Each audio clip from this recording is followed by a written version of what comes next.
This is Kieran Reed, so let's see the successful scammer, the O.C.G, and Echo, a cat, here, hopefully, live, playing Blood Omen 2.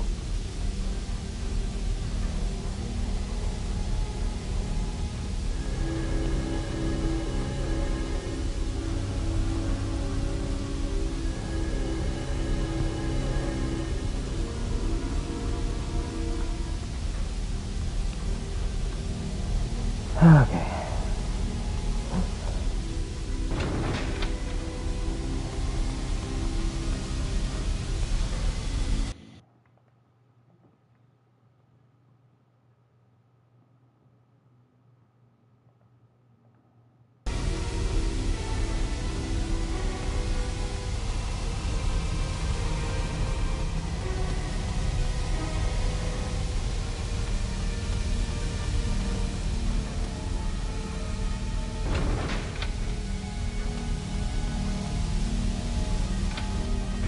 Hey, Mary.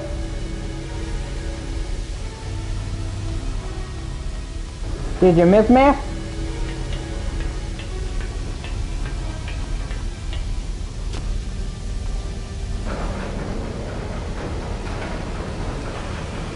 Oh, hey man, it's good to see you, dude. Yeah, I had to help with the groceries. I had no warning.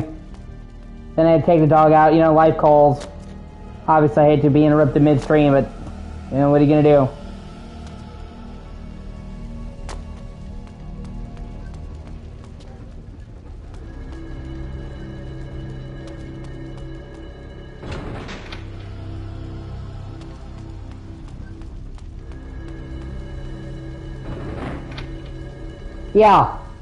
Yeah, we can work something out, man.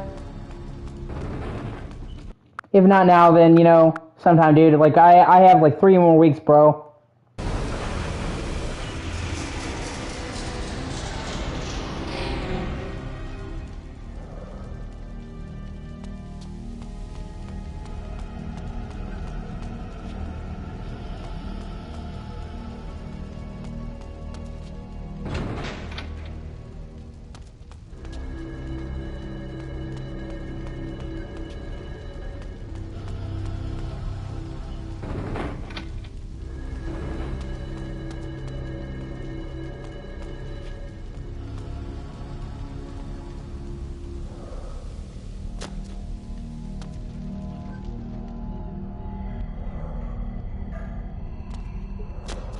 Yeah.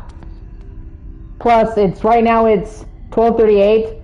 I checked, the Game Award starts at 7 for me, so that's a while from now anyway. So, even if we're gonna do it before then, it won't be for right now, man.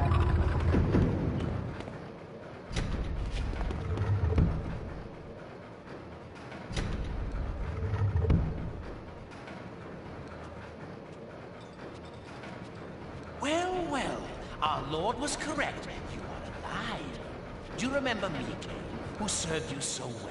It was Faustus, one of the legionnaires of my army of vampires, an indifferent soldier, but now a traitor to our race. Faustus, it's true then. I hardly believed it. Vampires have turned against their own kind. But yeah. Man, they just dropped a big-ass fucking update for Lords of the Fallen as well. I'm fucking stoked for that. They've actually, like...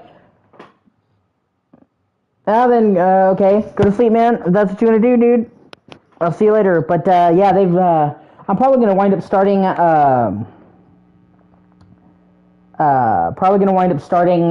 Lords of the Fallen over again, Mary, because they, in the last 2 weeks, they've dropped 3 major updates that have made huge new improvements and added new features, so there's like a lot of shit I've missed. What is our kind? In serving the Seraphim, I have protection, I have power. And who better to hunt down a vampire than a more powerful vampire? History is written by the winner's cave. That is my kind. How many of us have been destroyed by the Seraphim? How many have been brought to their deaths by you? I care not for those destined to die. I don't weep for them, and I won't weep for you. Look around you, Faustus. Does your victory seem so assured now? A fleeting setback. Our Lord knows of your presence. He beat you before, and he will bury you now. You will never know how it ends, Faustus. For I will bury you first of all.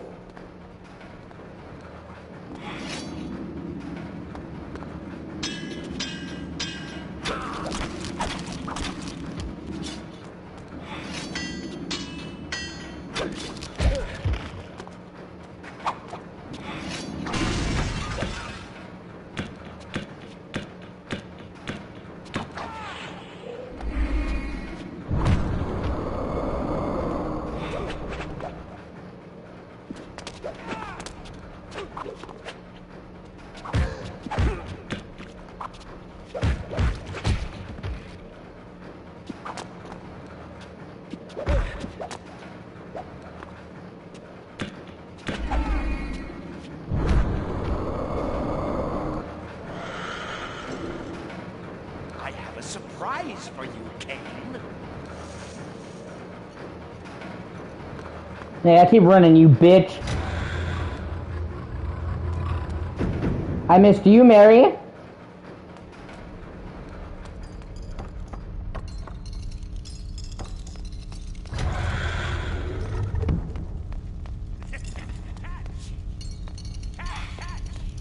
Catch me!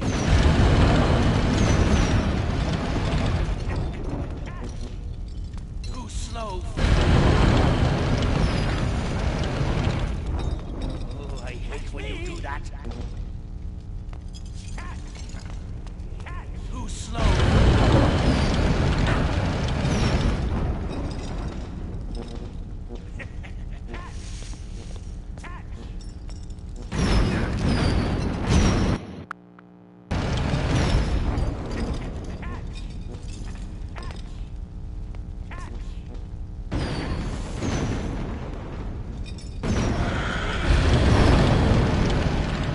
Oh, never mind.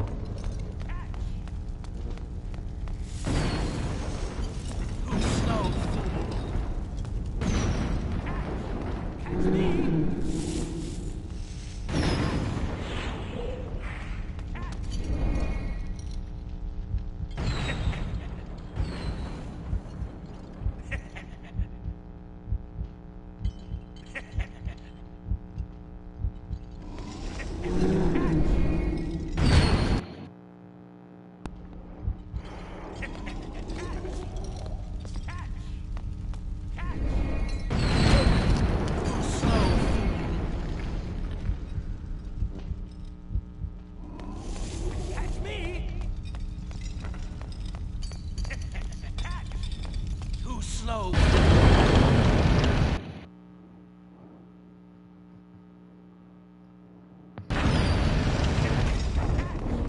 Catch me. Too slow, fool.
Well,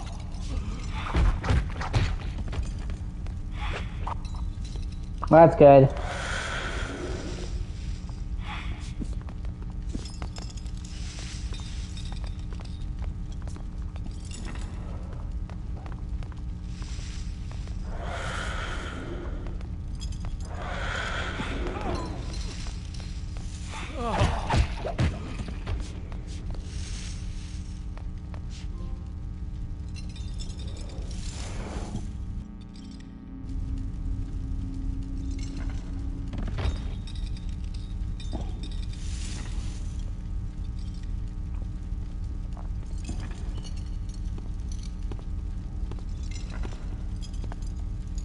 Just do whatever you want to do, Stev, man.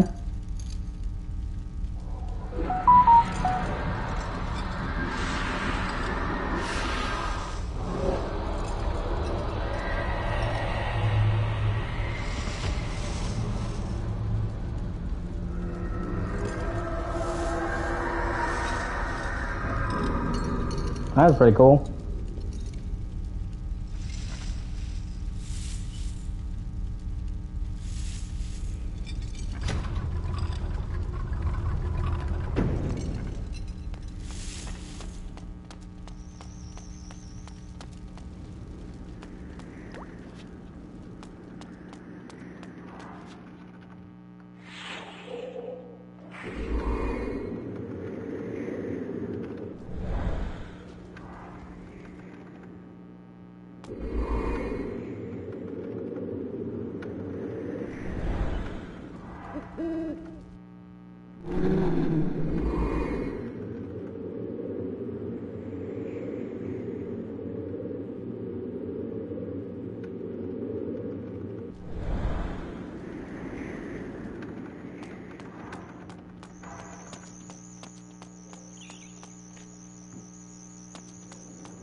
Chapter 3, The Lower City. In darkness we gather.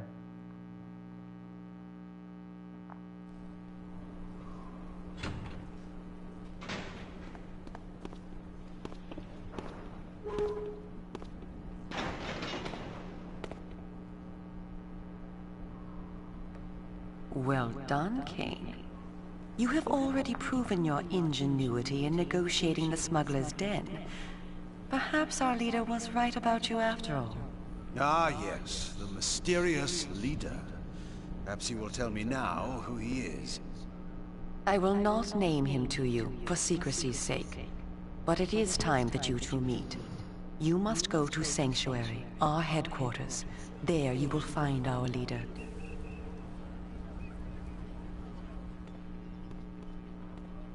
Go here, go there. What do you take me for? Your errand boy? You are not a general now, Kane. You are not in a position to demand. Go to Sanctuary and await me there. My orders are to investigate the industrial quarter in the north of the city. I will join you at Sanctuary and bring anything I discover.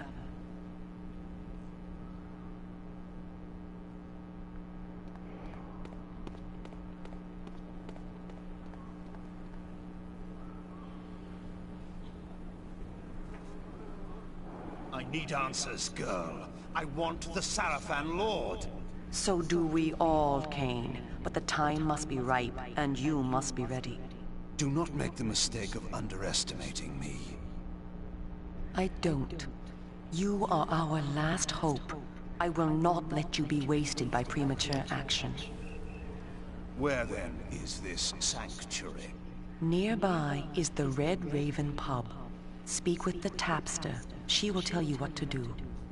Why did I obey her? Why did I trust her even for a moment? I had gone my own way, always. But this time... I was impressed by you today, Kane. Soon, we will work together again and rid this plague from our land.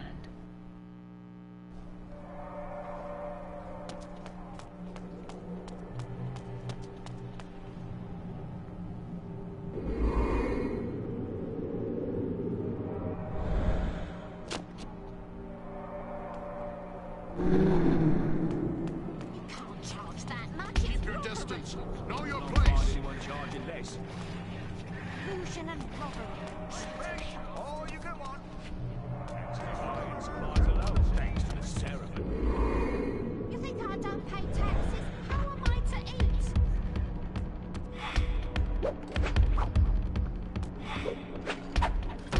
Come on then.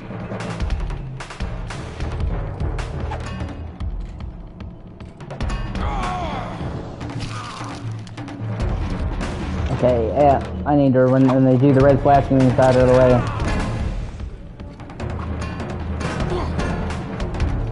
I'm just letting him charge my rage bar for future use.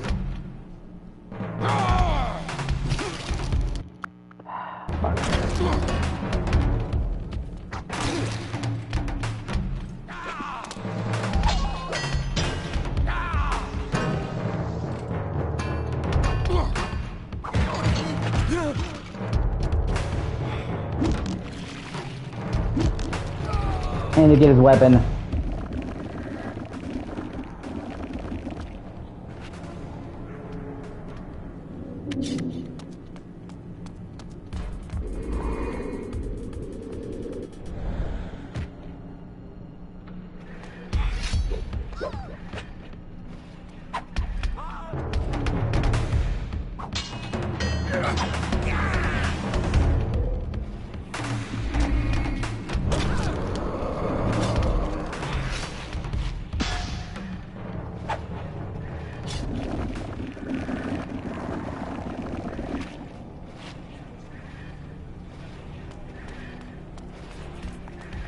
Oh, the gods!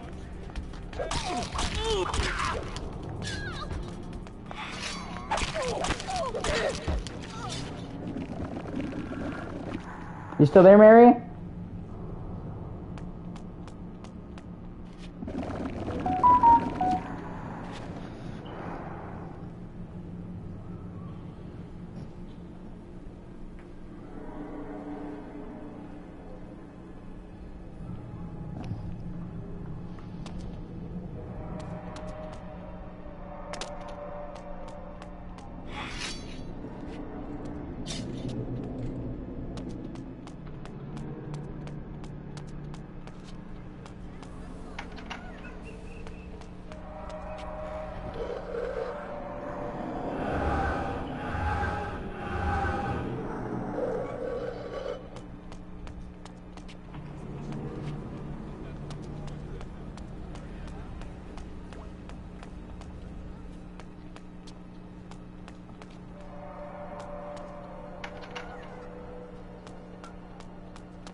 Hey, she said go to the Amber Rose.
restricted area. This passage is for night shift workers only. I am the night shift. Then tell me, who do you work for? I work for no man. Move along and stop wasting my time. We'll meet again. Soon.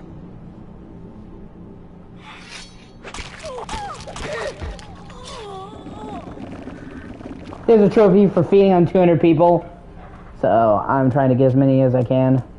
Stay back.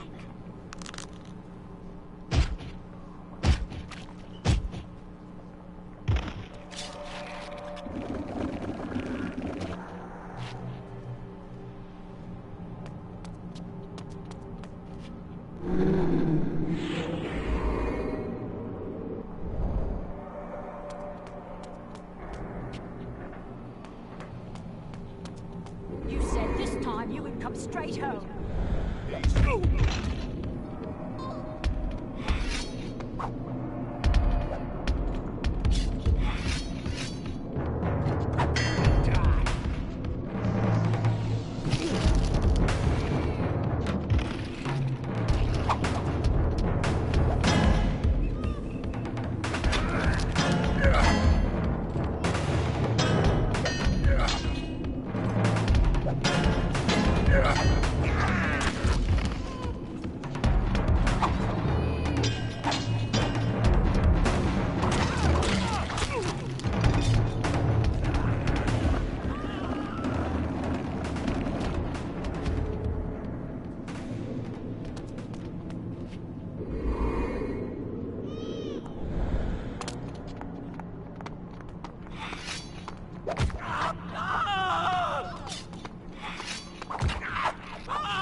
What can I get you? Information. I was sent here by Uma. You have a message for me. I only know what they told me. And just who are they? I don't know, I promise. It was dark. I couldn't tell where the voice was coming from. It was as if the night itself spoke to me. It told me to give you the message. Seek the vendor near the warehouse, for he has news for you. Is that all of it? No. If you tell that fool Duncan you work for Duckett's Traders, he'll let you through the gate to the workers' area.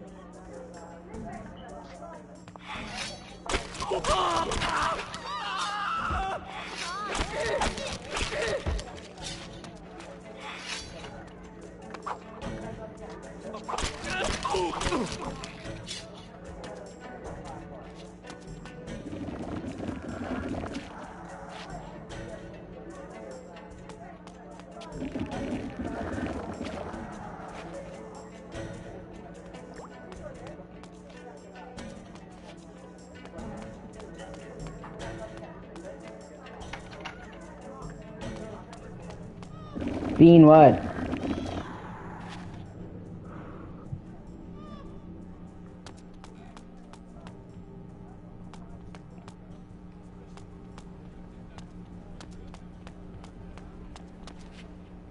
I told you before, workers only. I work for Duckett's Traders. Now, let me through.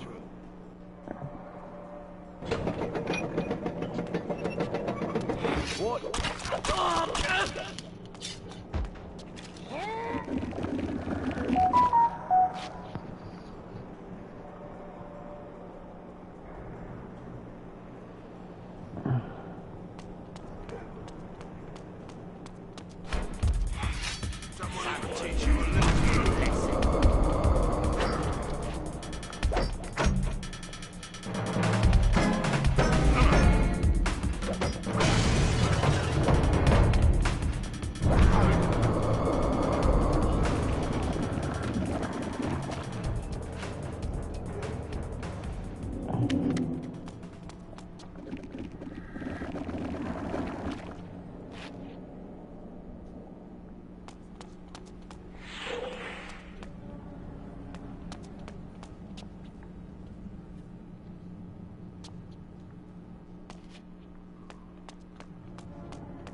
Oh yeah, is it?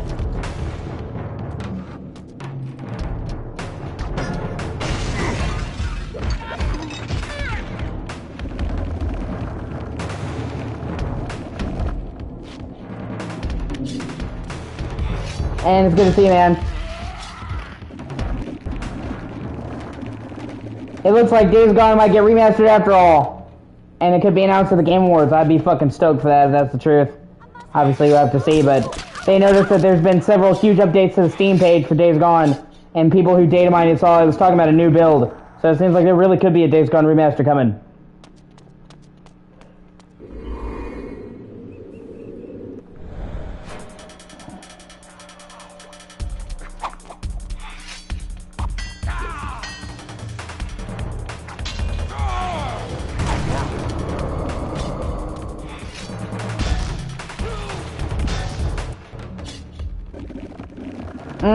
Blood. Vitamin B.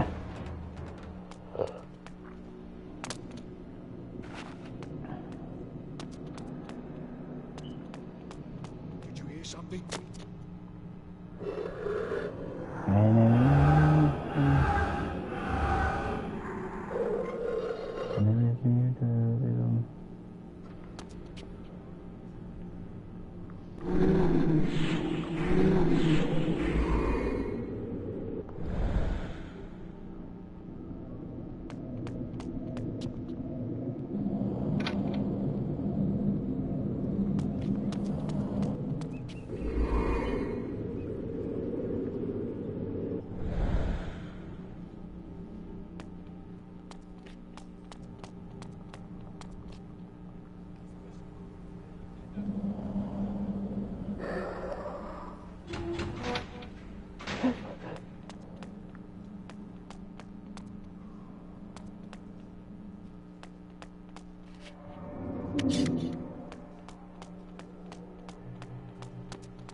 Ah, okay.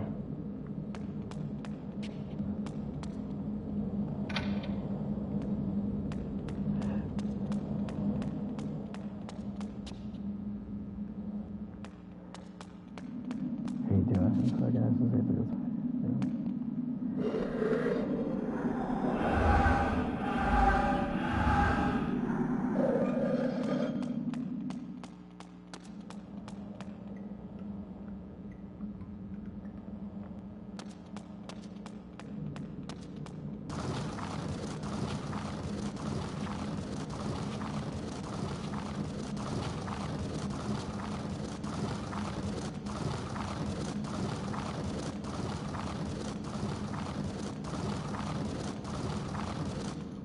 Okay.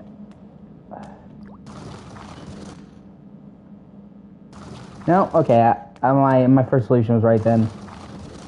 Put that over there instead. I just thought I needed to operate it from both ends.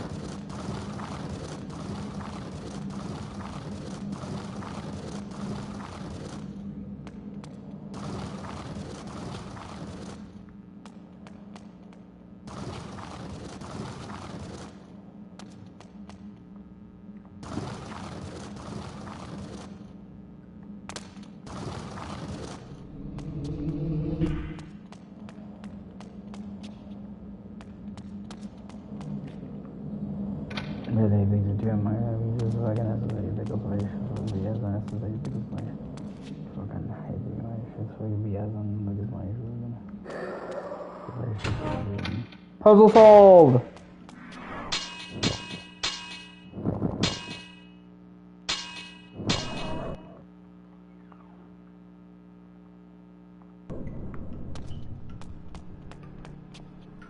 You need the password to enter. Oh, eat my ass.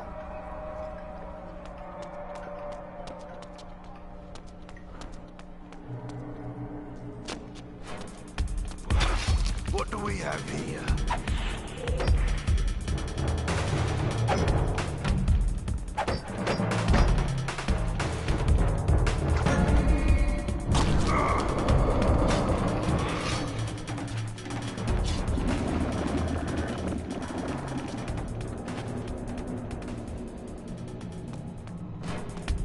Don't belong around here.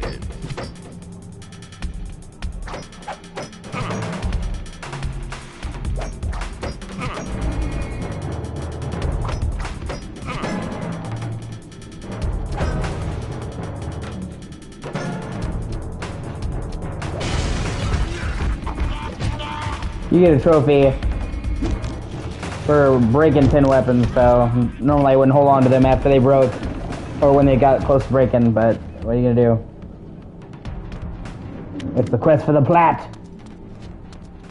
I must answer the call. Where's Joseph gone?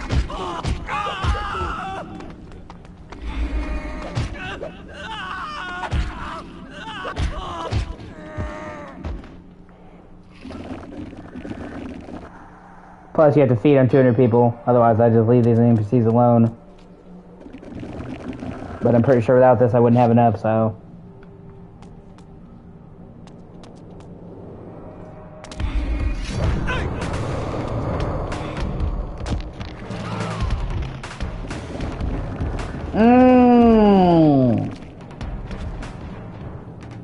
Like a tall glass of water, but red. Oh, come on, let me grab a sword. Okay. If his sword had clipped where I couldn't get it, I would have been pissed.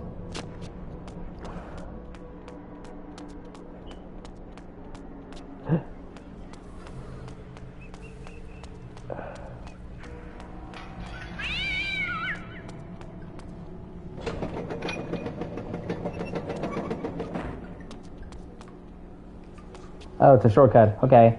I guess that'll be useful later.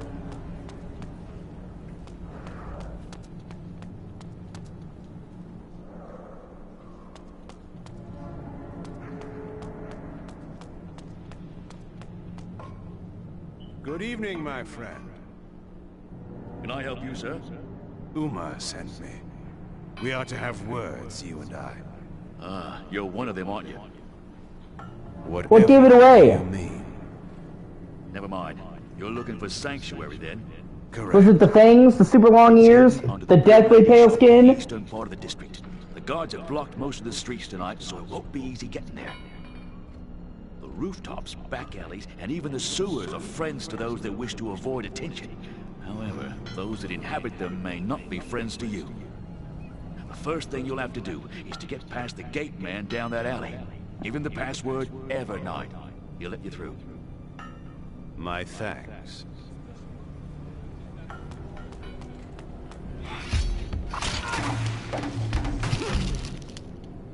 The timing for dodges in this game is off, so I keep getting hit by him.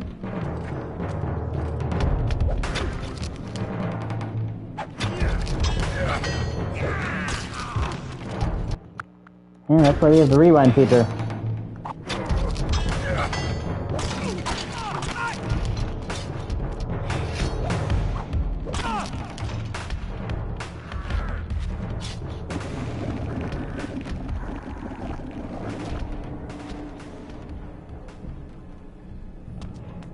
Okay. Yeah, so that's what that shortcut was for. Well, now I know.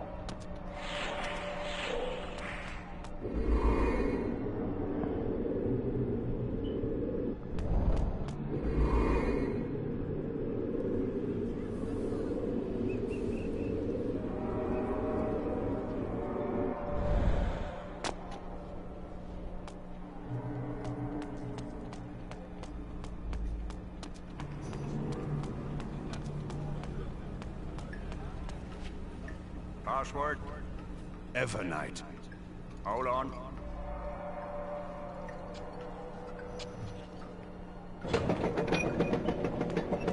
Stay back.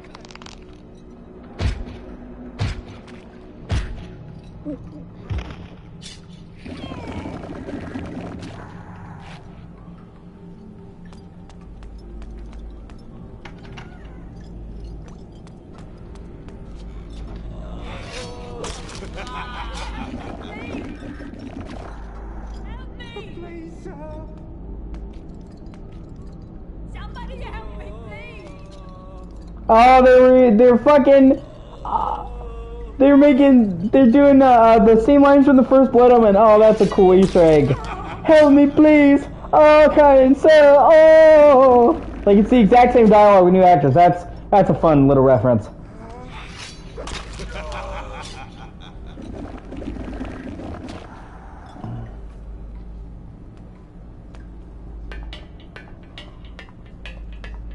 All the way up. Nothing can stop Kane. Boom, boom.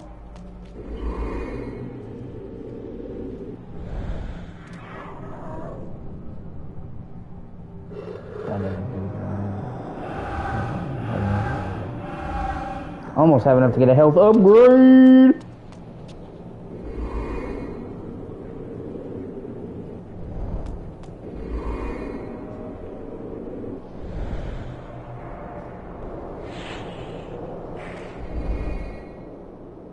Be very, very quiet. It's bandit hunting season.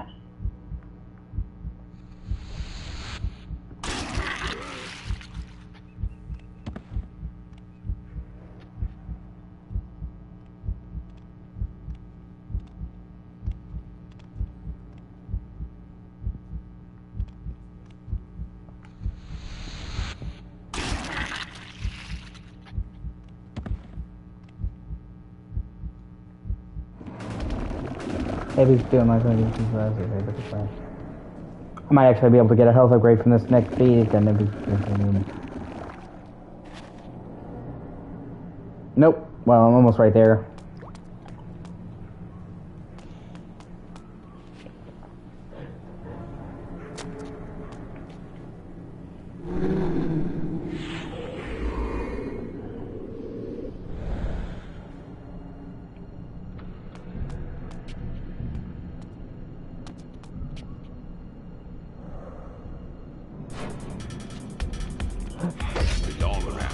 What do we have here?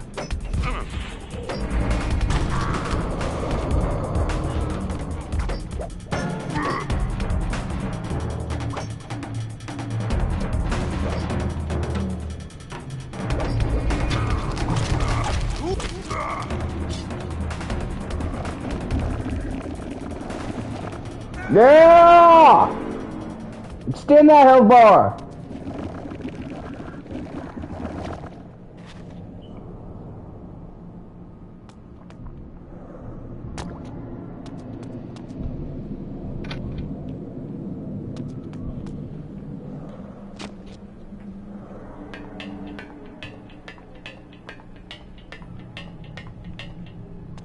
Your health bar not long enough?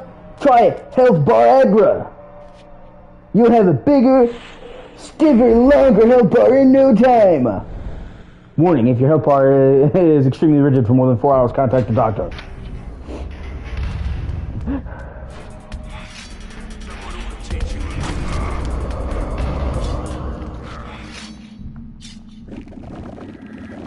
Blood.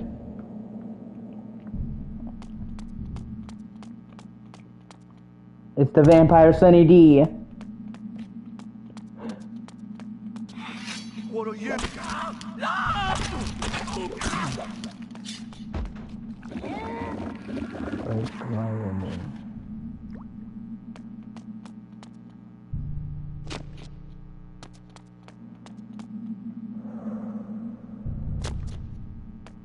Oh, he says we must move all these crates to the other side. I know. He says it's to make way for more to come. Greedy bastard. We're about full already. Have you seen how his hair starts to twitch when he talks about money? Oh, the way his eyes gleam. Hey, what do you say we, Well, we've taken our usual shit already. He's getting greedier. Why?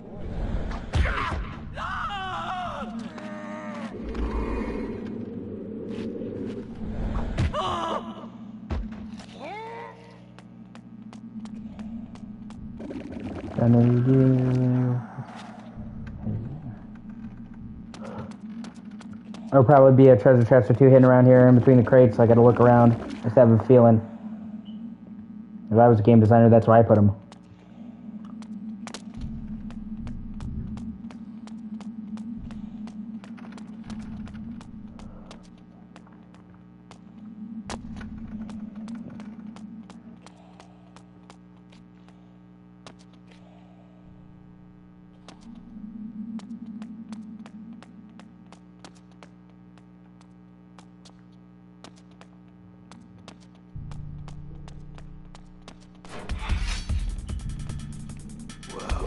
What do we have here?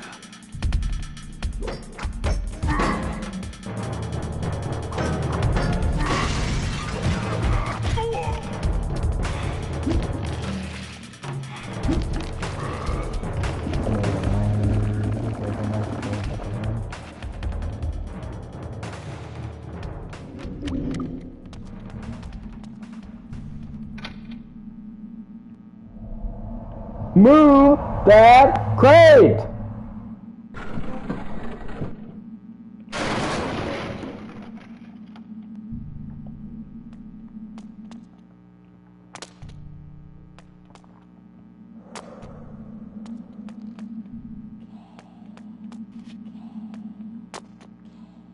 Yeah, see, I know I heard voices whispering Kane. That's actually kind of creeped me out a little bit.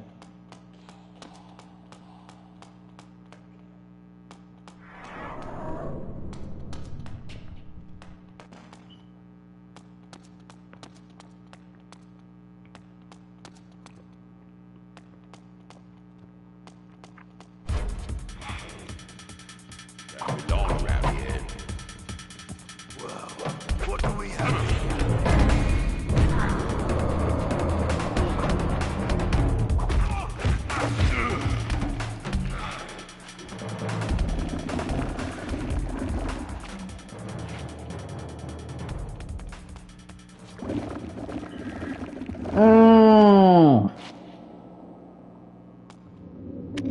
Bandits fucked with the wrong guy today.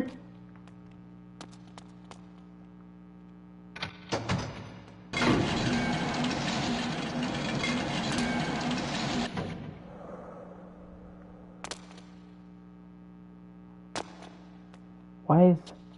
Oh! I was like, what the fuck? Why is that showing?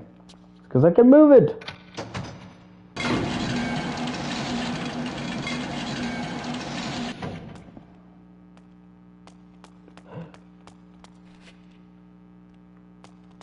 Why would I move it though? Like, I'm trying to figure out what the purpose is for moving it.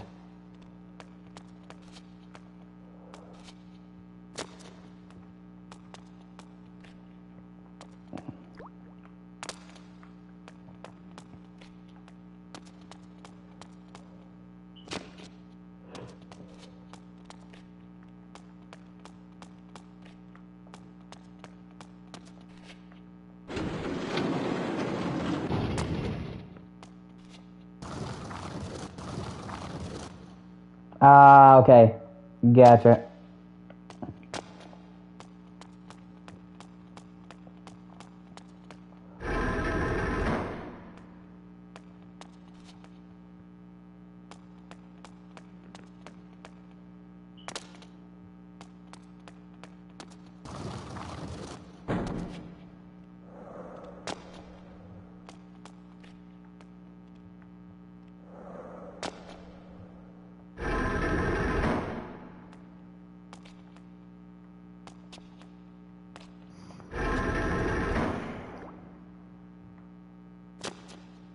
Ah, okay.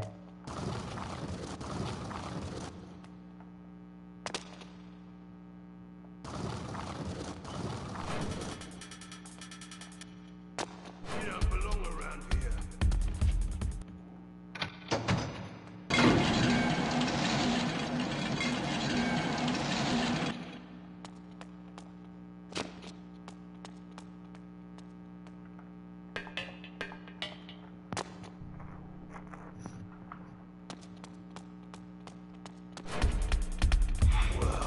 What do we have here?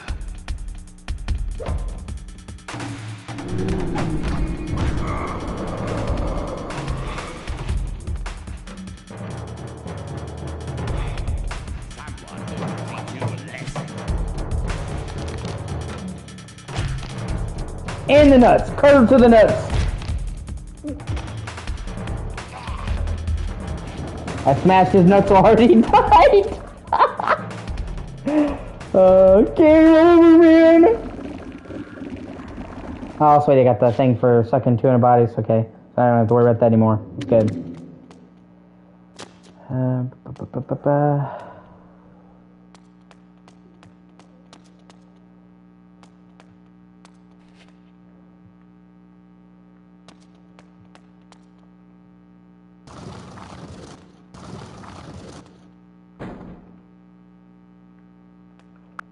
Fuck, I feel like yeah, I fucked up there.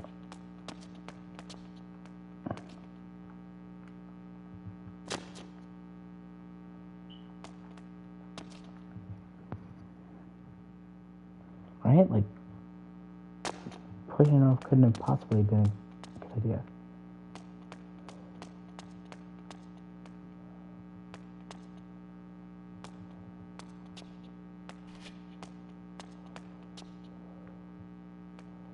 Oh, okay.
Oh, I'm fucking shaking in my boots, bro.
Oh.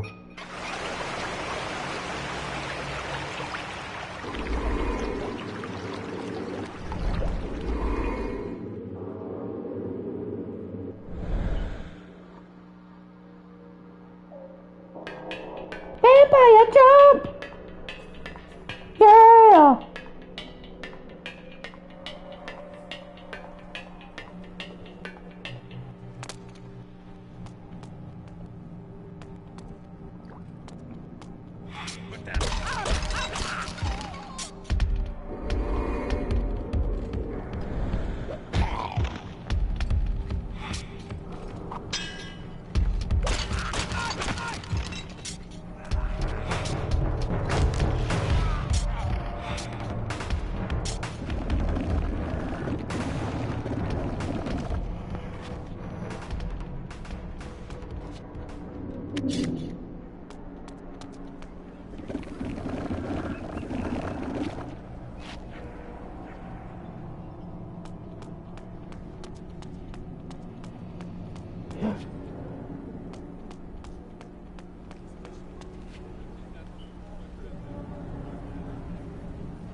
I really do like the art style of this game a lot.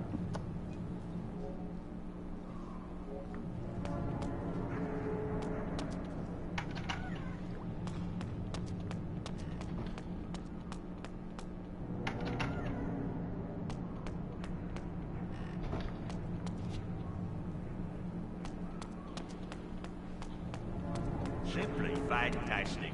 Their use of imagery mixed with impressionistic neo-modernism was simply breathtaking.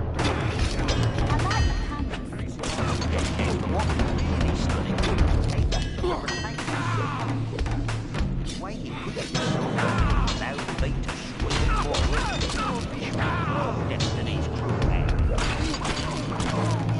That was interesting. It reminds me of Sergio's use of Deus Ex Machina.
Which one is the optional path then and which one isn't? Because, fuck, let me go check up here. I'm trying to make sure I get everything.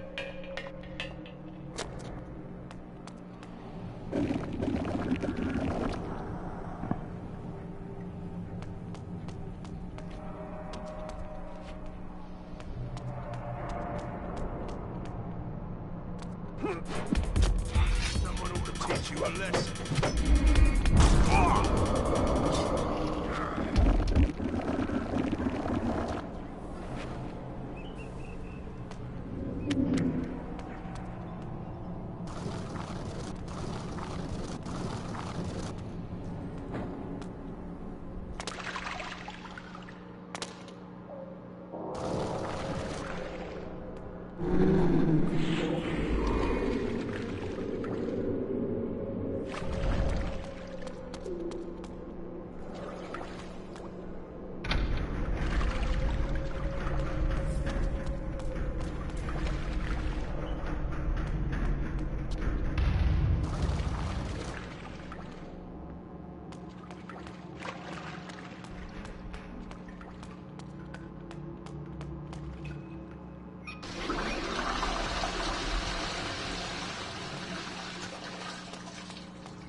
Okay, there's...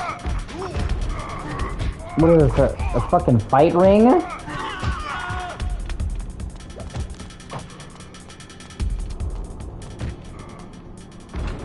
I mean, don't let me get in your way. Hold on, before I do that, I want to look around.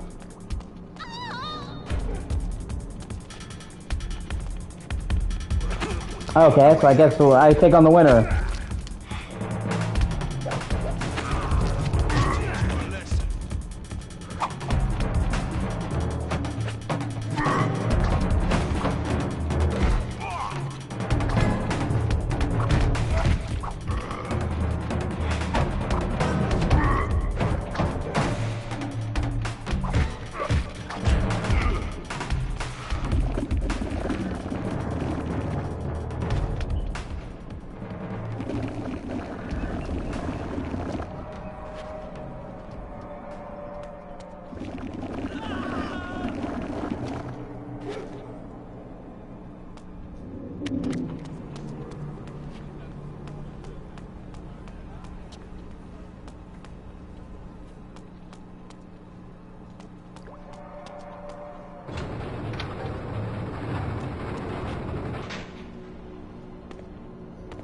That's a trap, Kane! Don't do it!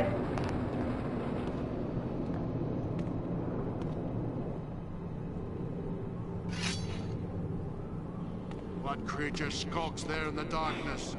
Step forth and die!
nice tasty meal.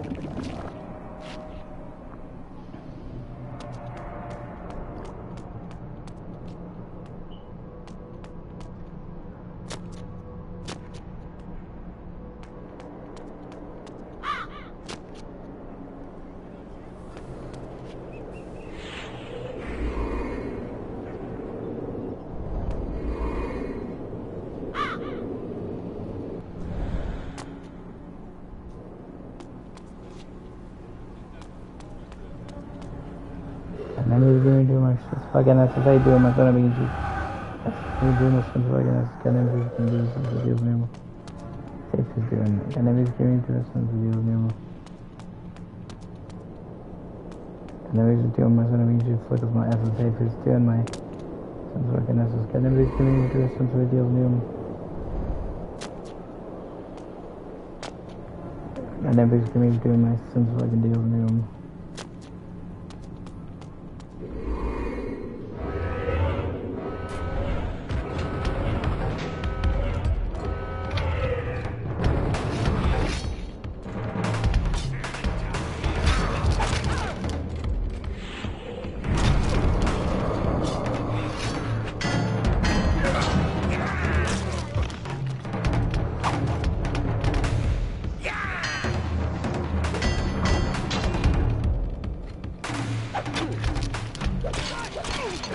Hey, bitch, I guess my shit fucking did me.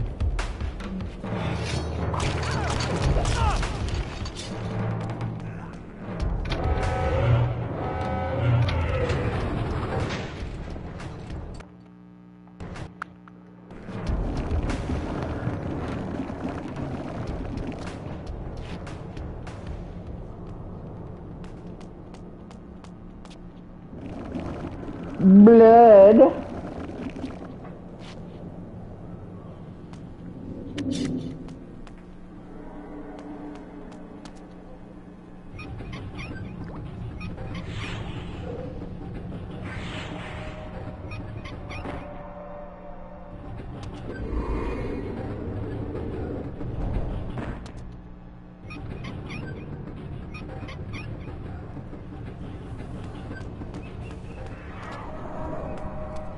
What?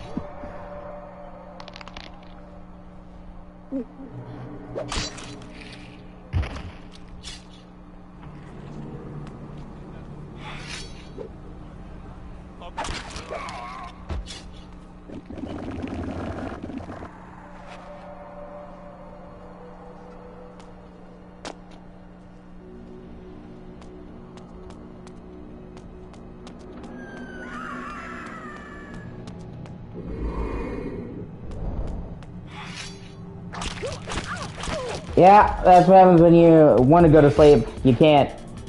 And then when you don't want to, your body wants to make you. Welcome to it.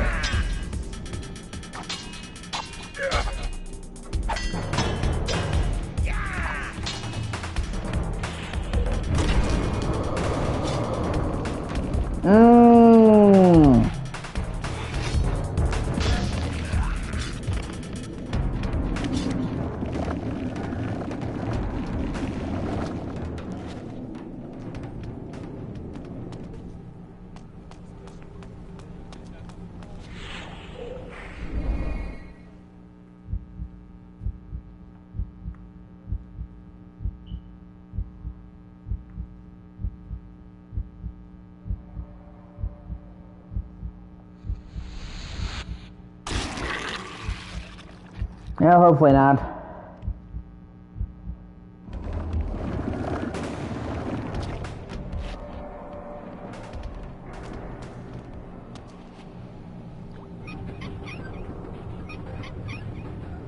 That never give me doing it.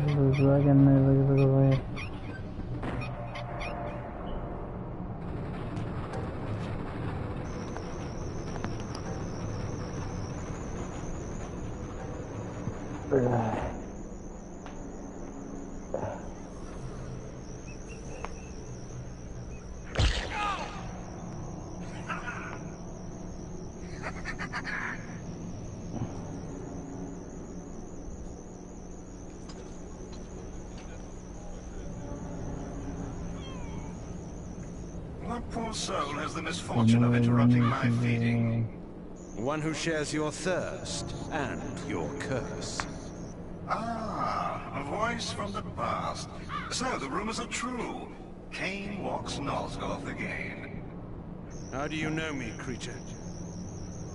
How I would love to dispatch you here and now. And yet, I am required elsewhere. Good night. Wait.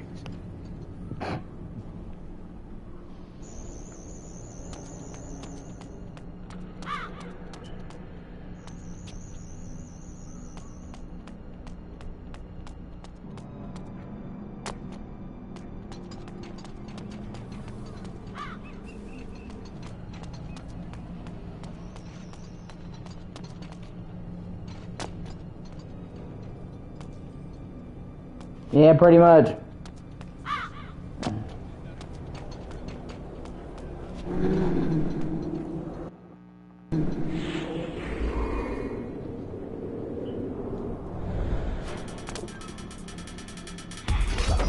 What do we have here?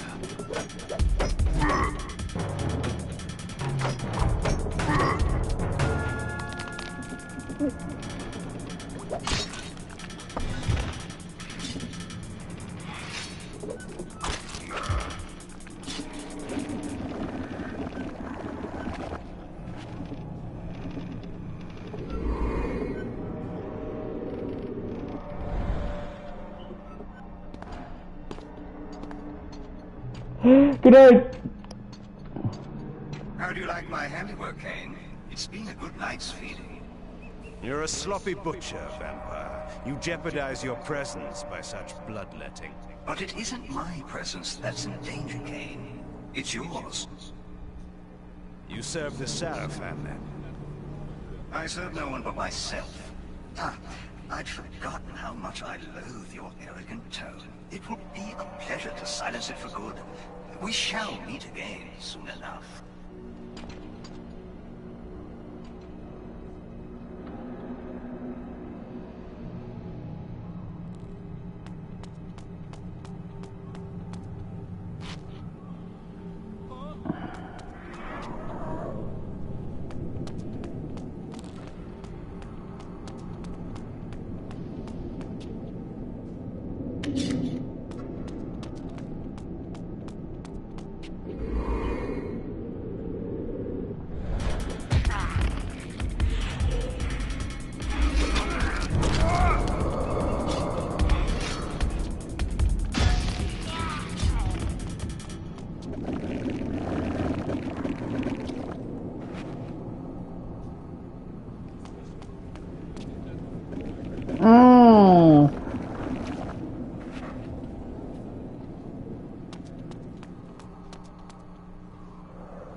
Come to me, magical red orbs.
Aha.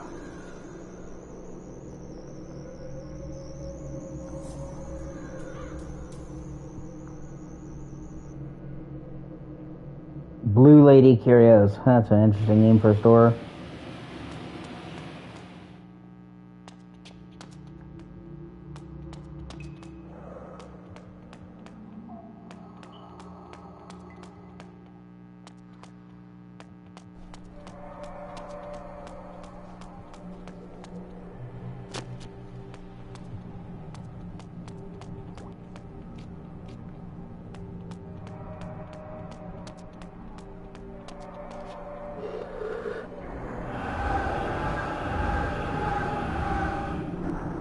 Oh, that actually gave me a lot of XP, basically.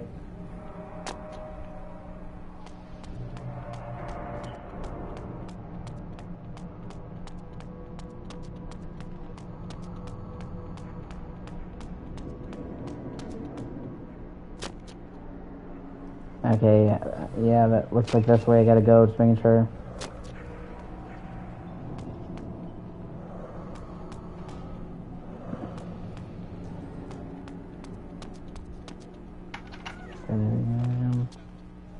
Hi, I'm here looking for knickknacks, everybody!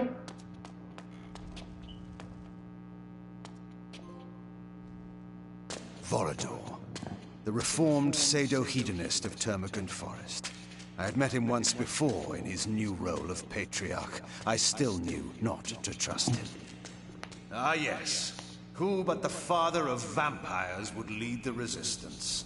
I am honored, Vorador. I need no false courtesies from you, Kane.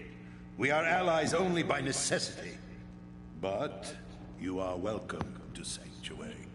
It has not the splendor of your former castle, but I suppose it will have to do. It serves, but time is short. The Seraphan's power grows by the day. Soon our every haven will be destroyed. We are facing extinction once again. They thought once before they had destroyed us. Yet you proved them wrong. You created a new race, something I could never do. And from that race, I had my army. Now we are divided and dying. Then rouse yourself. Make more of our kind. It takes time and energy to create a vampire. I have not the strength. No. As Umar told you, we must kill the Seraphan Lord. When he is dead, their power will crumble. You have come far already, Kane, and proven to be our greatest ally. We must plan our attack. Vorador! What is it? The worst has befallen. Forgive me, sire. Uma has been taken. Taken? How? Uma was searching the main building in the industrial quarter, as you asked. I stood guard outside. She whispered to me that she had found something important. What was it? I do not know. Before she could tell me, she was discovered by Seraphan Knights. I went to help her, but there were guards everywhere. I could not reach her. I heard them say she would be brought to the Seraphan Keep for public execution. No! Then, the guards were upon me, and I was forced to flee. Forgive me for it. We need her information. We need to save her life, Kane. Yes, of course. So, I am to rescue her, sire. Our kind cannot approach the keep. We would be instantly discovered. You have the power to disguise your presence, but the chief entrance to the keep is far too heavily guarded. You must speak with the Bishop of Meridian. A bishop lies with us. The promise of immortality can be very persuasive for a bishop whose faith in an afterlife is wanting. The bishop knows a secret entrance to the Seraphan Keep. You will find him in the upper city. Tell him I sent you, and he will give you access to the keep. And if Uma is dead when I reach her? Then her discovery dies with her, and with it, our hope. Go now, Kane, and find the bishop. Uma's life depends on you, as do we all. Man, the fucking way that they portray Voldor sucks. They didn't even use the same voice actor. Chapter 4, The Upper City, A Question of Faith.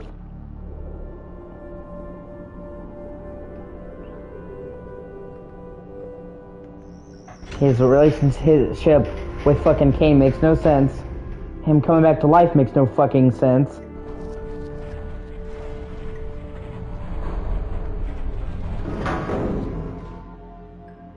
okay, and now I mysteriously have better armor on. Not that I'm complaining, it looks sick as fuck. You there, friend. Oh, the gods!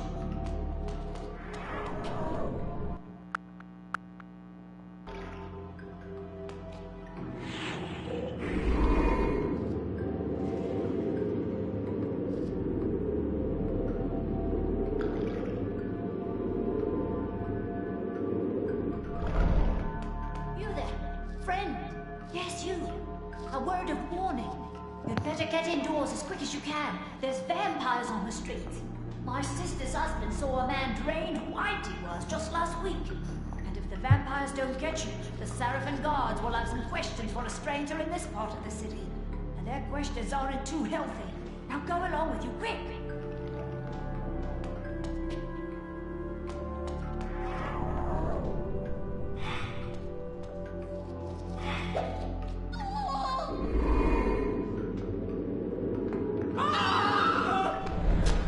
Fucking rat.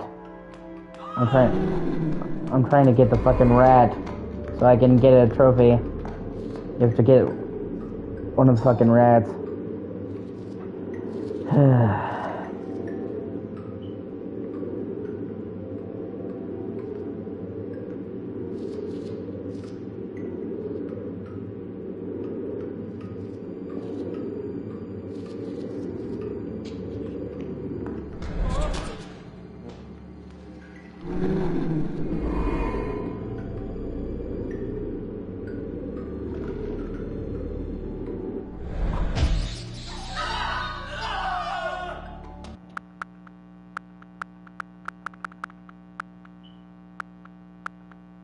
Part of the city. And their questions aren't too healthy. Now go along.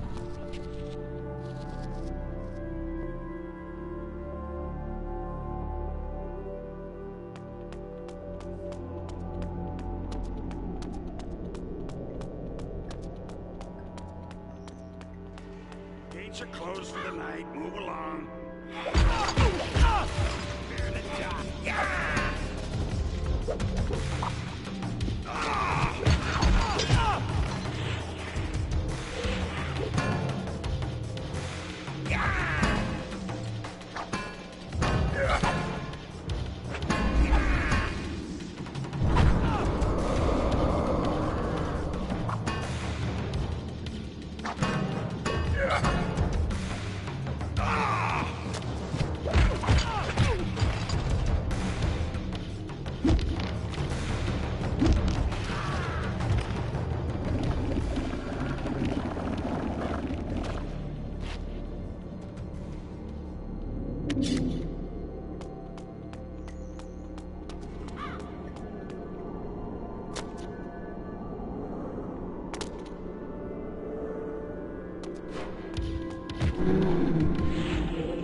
So, the rumors speak true. Marcus, my old friend. A poor choice of words, Kane. We were not friends. Will you sour this reunion with old grudges? Granted, we parted on poor terms. You tried to murder me. I seem to have failed. You feared my growing powers. You knew they would one day surpass yours. Is that why you begged me to fight at your side when you waged war upon Nosgoth? Begged? I never begged. In your arrogance, you presumed me dead. But I was stronger than you knew. I crawled from my haven and fled into hiding. That's the Marcus I remember. When the Seraphin proved victorious, I knew that my destiny lay with the Seraphin Lord. I offered myself to the winning side. I always knew you for a sneaking, cowardly opportunist. How unfortunate that my poor aim caused you so much suffering. This time, you will die completely, I promise you. No, Cain. Once more you underestimate me. The dark gifts manifest differently in each of us. Over the years during your absence, my powers have increased enormously. I now have the power to charm all living things, to subjugate their minds and make them do my bidding. You will kneel to me, Cain, and the Sarafan Lord will be pleased with my new slave. Now, obey me. What? Impossible. What manner of creatures have you been practicing on? Dull mortal fools, with their minds full of commerce and dung? My mind is far too strong for your powers. No matter. My mental powers still allowed me to read your thoughts. You seek the Bishop of Meridian, do you not? He has some information that you require. A clever trick. I will ensure that you never get that information. You may find the good Bishop, Cain, but when you do, he will be dead. Not if I reach him first.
Screw your nuts, bro.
I know he's gonna do it.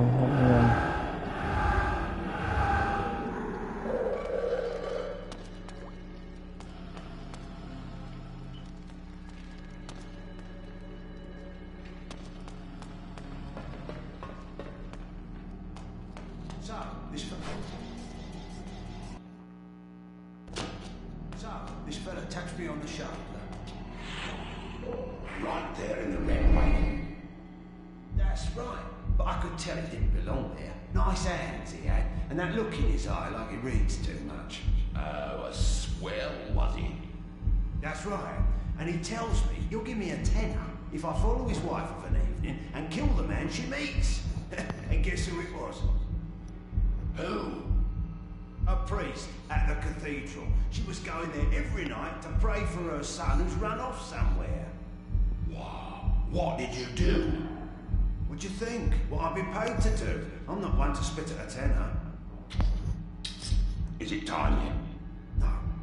Wait till that light up there goes out. The gentry never think. They invite you to their house, and what? Do they think you just go away after that? And the woman has jewels? Hidden in the same place. Can you believe it? Well, we'll just have to teach them a lesson about that. They should thank us for it.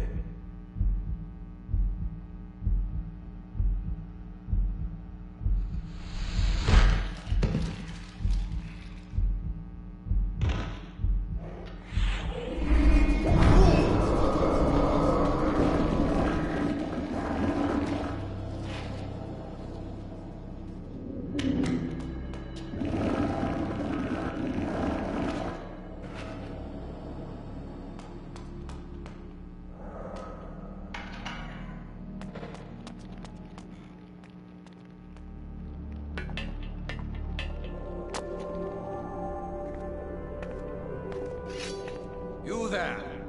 You are to conduct me to the Bishop's manor on the instant. We were told to be on the lookout for a vampire. Not me, you fool. You know me. Cain. Cain is the one you seek. Well, he's not gonna stop and tell us his name. You're to kill him on sight. Those are our orders.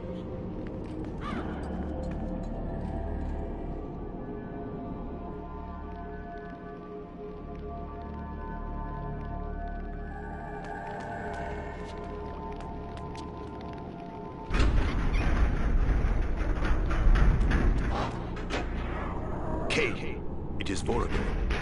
You must reach the Bishop's manor at the other end of the city. Only he can give you passage into the Seraphan Keep. The curfew has set in, so be careful on the streets.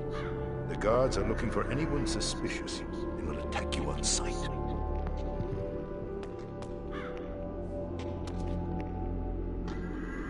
Man, that is pretty.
Oh yeah.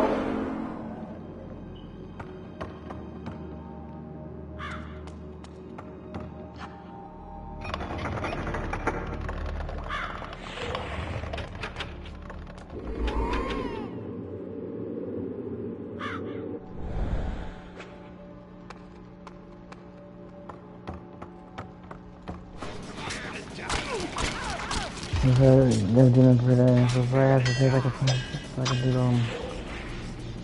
take like a phone. Take a phone. Looks like I have like a phone here. So I can take like a phone here and get them. Fuck over.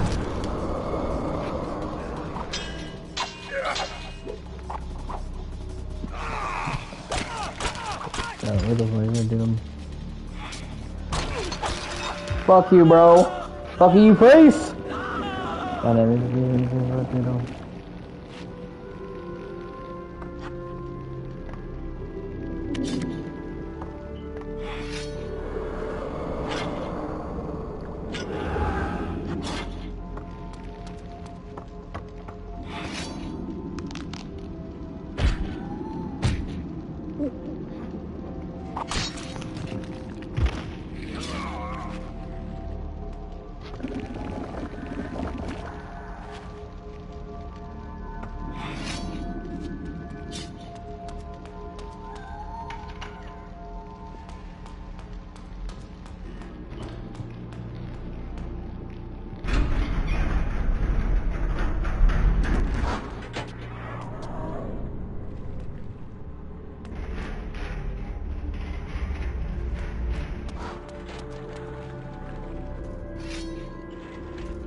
No.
Okay.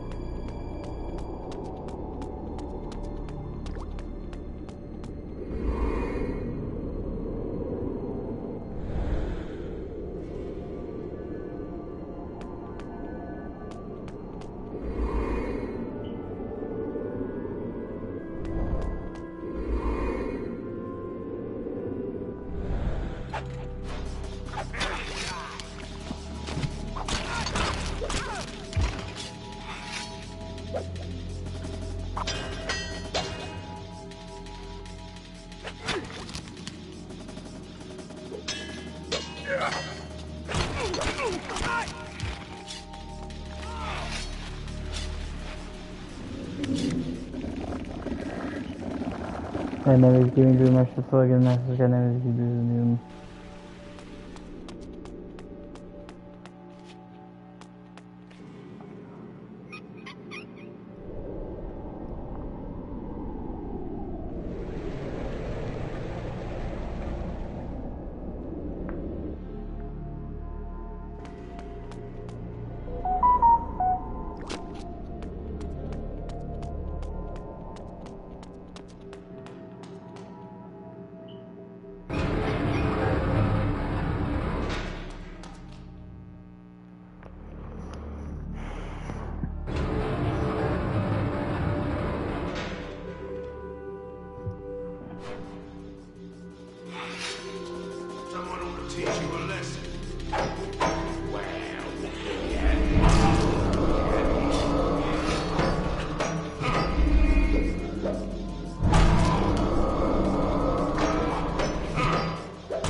Oh yeah!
Fucking anxiety. Okay. Hey, thank you for watching. I really appreciate you. If you could like, comment, subscribe, that'd be amazing. Because it costs you nothing, it makes my day. Do it.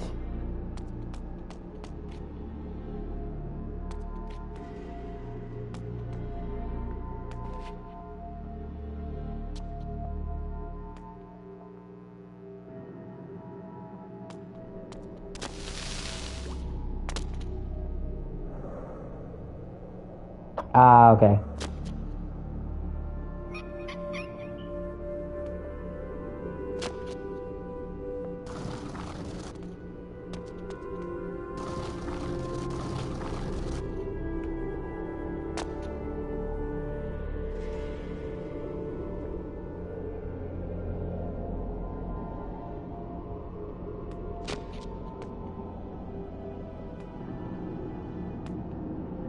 Not really understanding what the fuck I'm supposed to do with this block.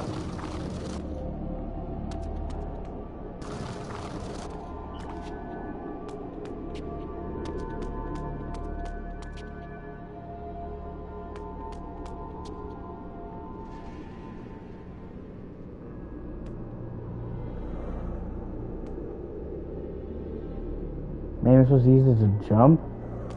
I don't fucking know.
Bishop's Manor is near.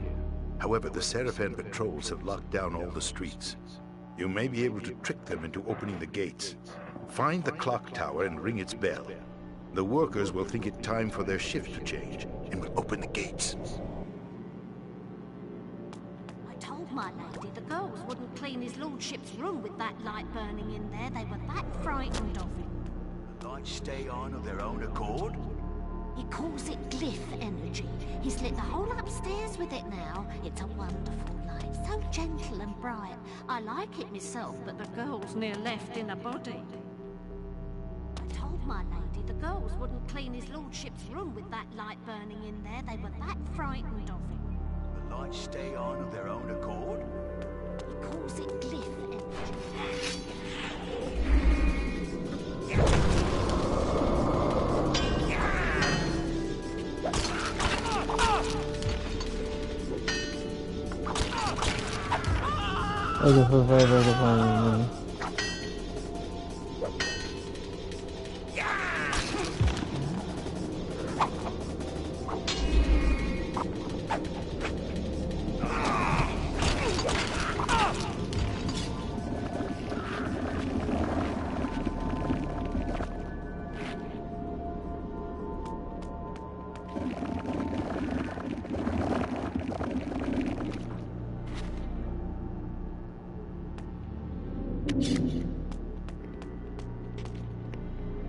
Leave me alone.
Oh. Okay, I was like, why would I move that? That's why.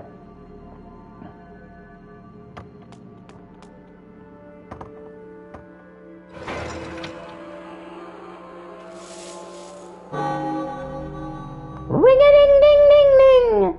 A-ding-a-ding-ding-ding-ding!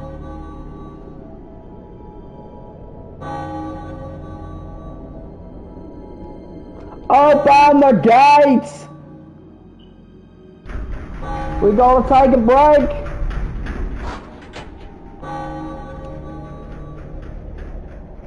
First drinks on me!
Oh.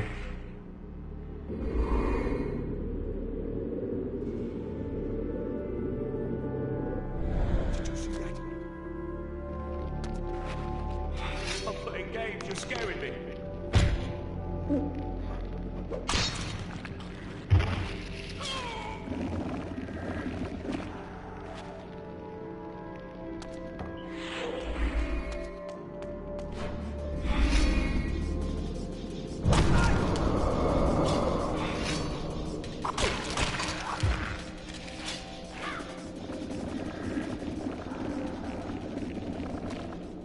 Eat a dick, bro!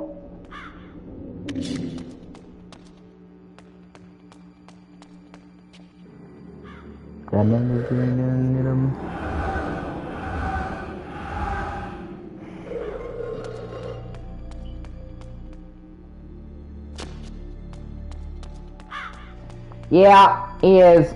I agree. I may not like the story direction for this game, but I do definitely like the gameplay and the vibe.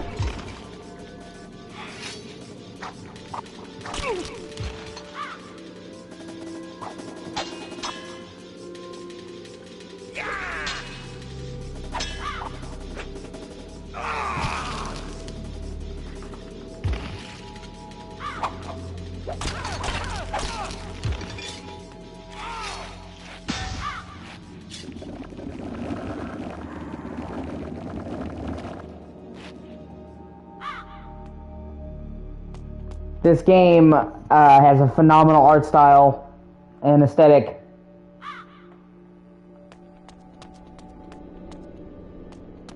And I think probably better than any other game in the series, it really does capture the gothic part of the vibe. You know, I love Blood Omen 1, but Blood Omen 1, obviously, you know, its gameplay was kind of simple. And, the towns were good, but they never, you know, they didn't give me that gothic vibe until you get to the cathedral.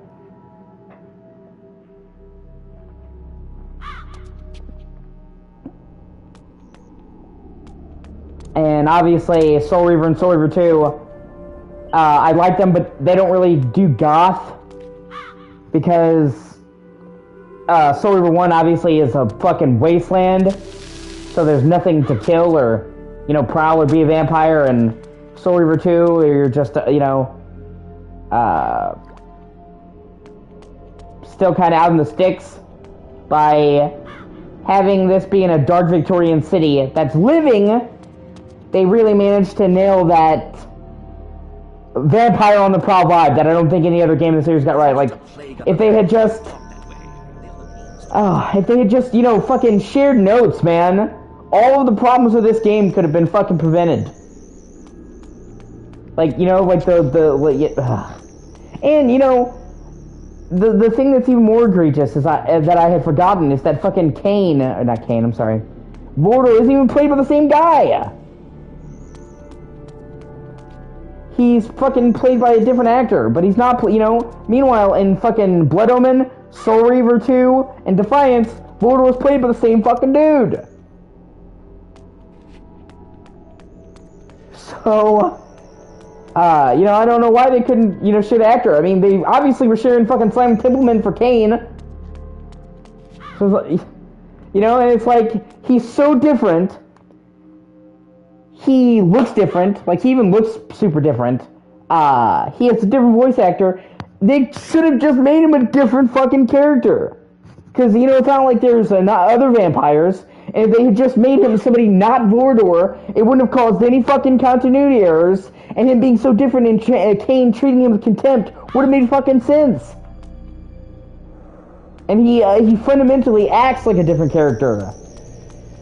Volador in the Legacy of Kane games and the other games has stopped fucking caring.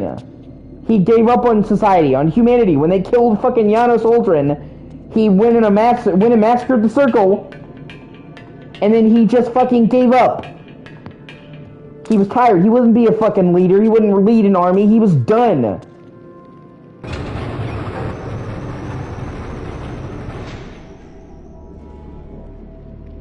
So, you know, and he liked Kane. Volador doesn't just hand out his fucking sigil ring to anybody, and, oh, hey, I'll help you if you need it. He liked Kane.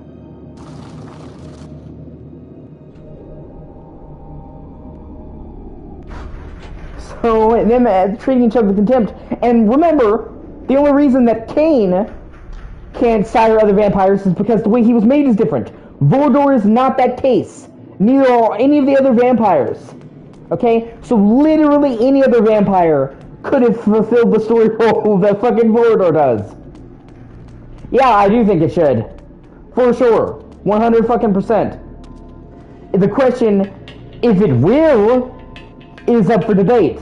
Because, to me, it almost seems like they would have made this a classic, PS classic, if they were going to remaster it. They would have saved that. But then, conversely, they also could have done that because they knew it would take an additional time to get a remaster, and they wanted people to play Blood Omen, in the meantime, the original, before Soul Reaver, because obviously you miss out a lot of background lore if you just skip straight to Soul Reaver. So, it could go either way. I hope it gets a remaster. Blood Omen and Blood Omen 2 deserve remasters.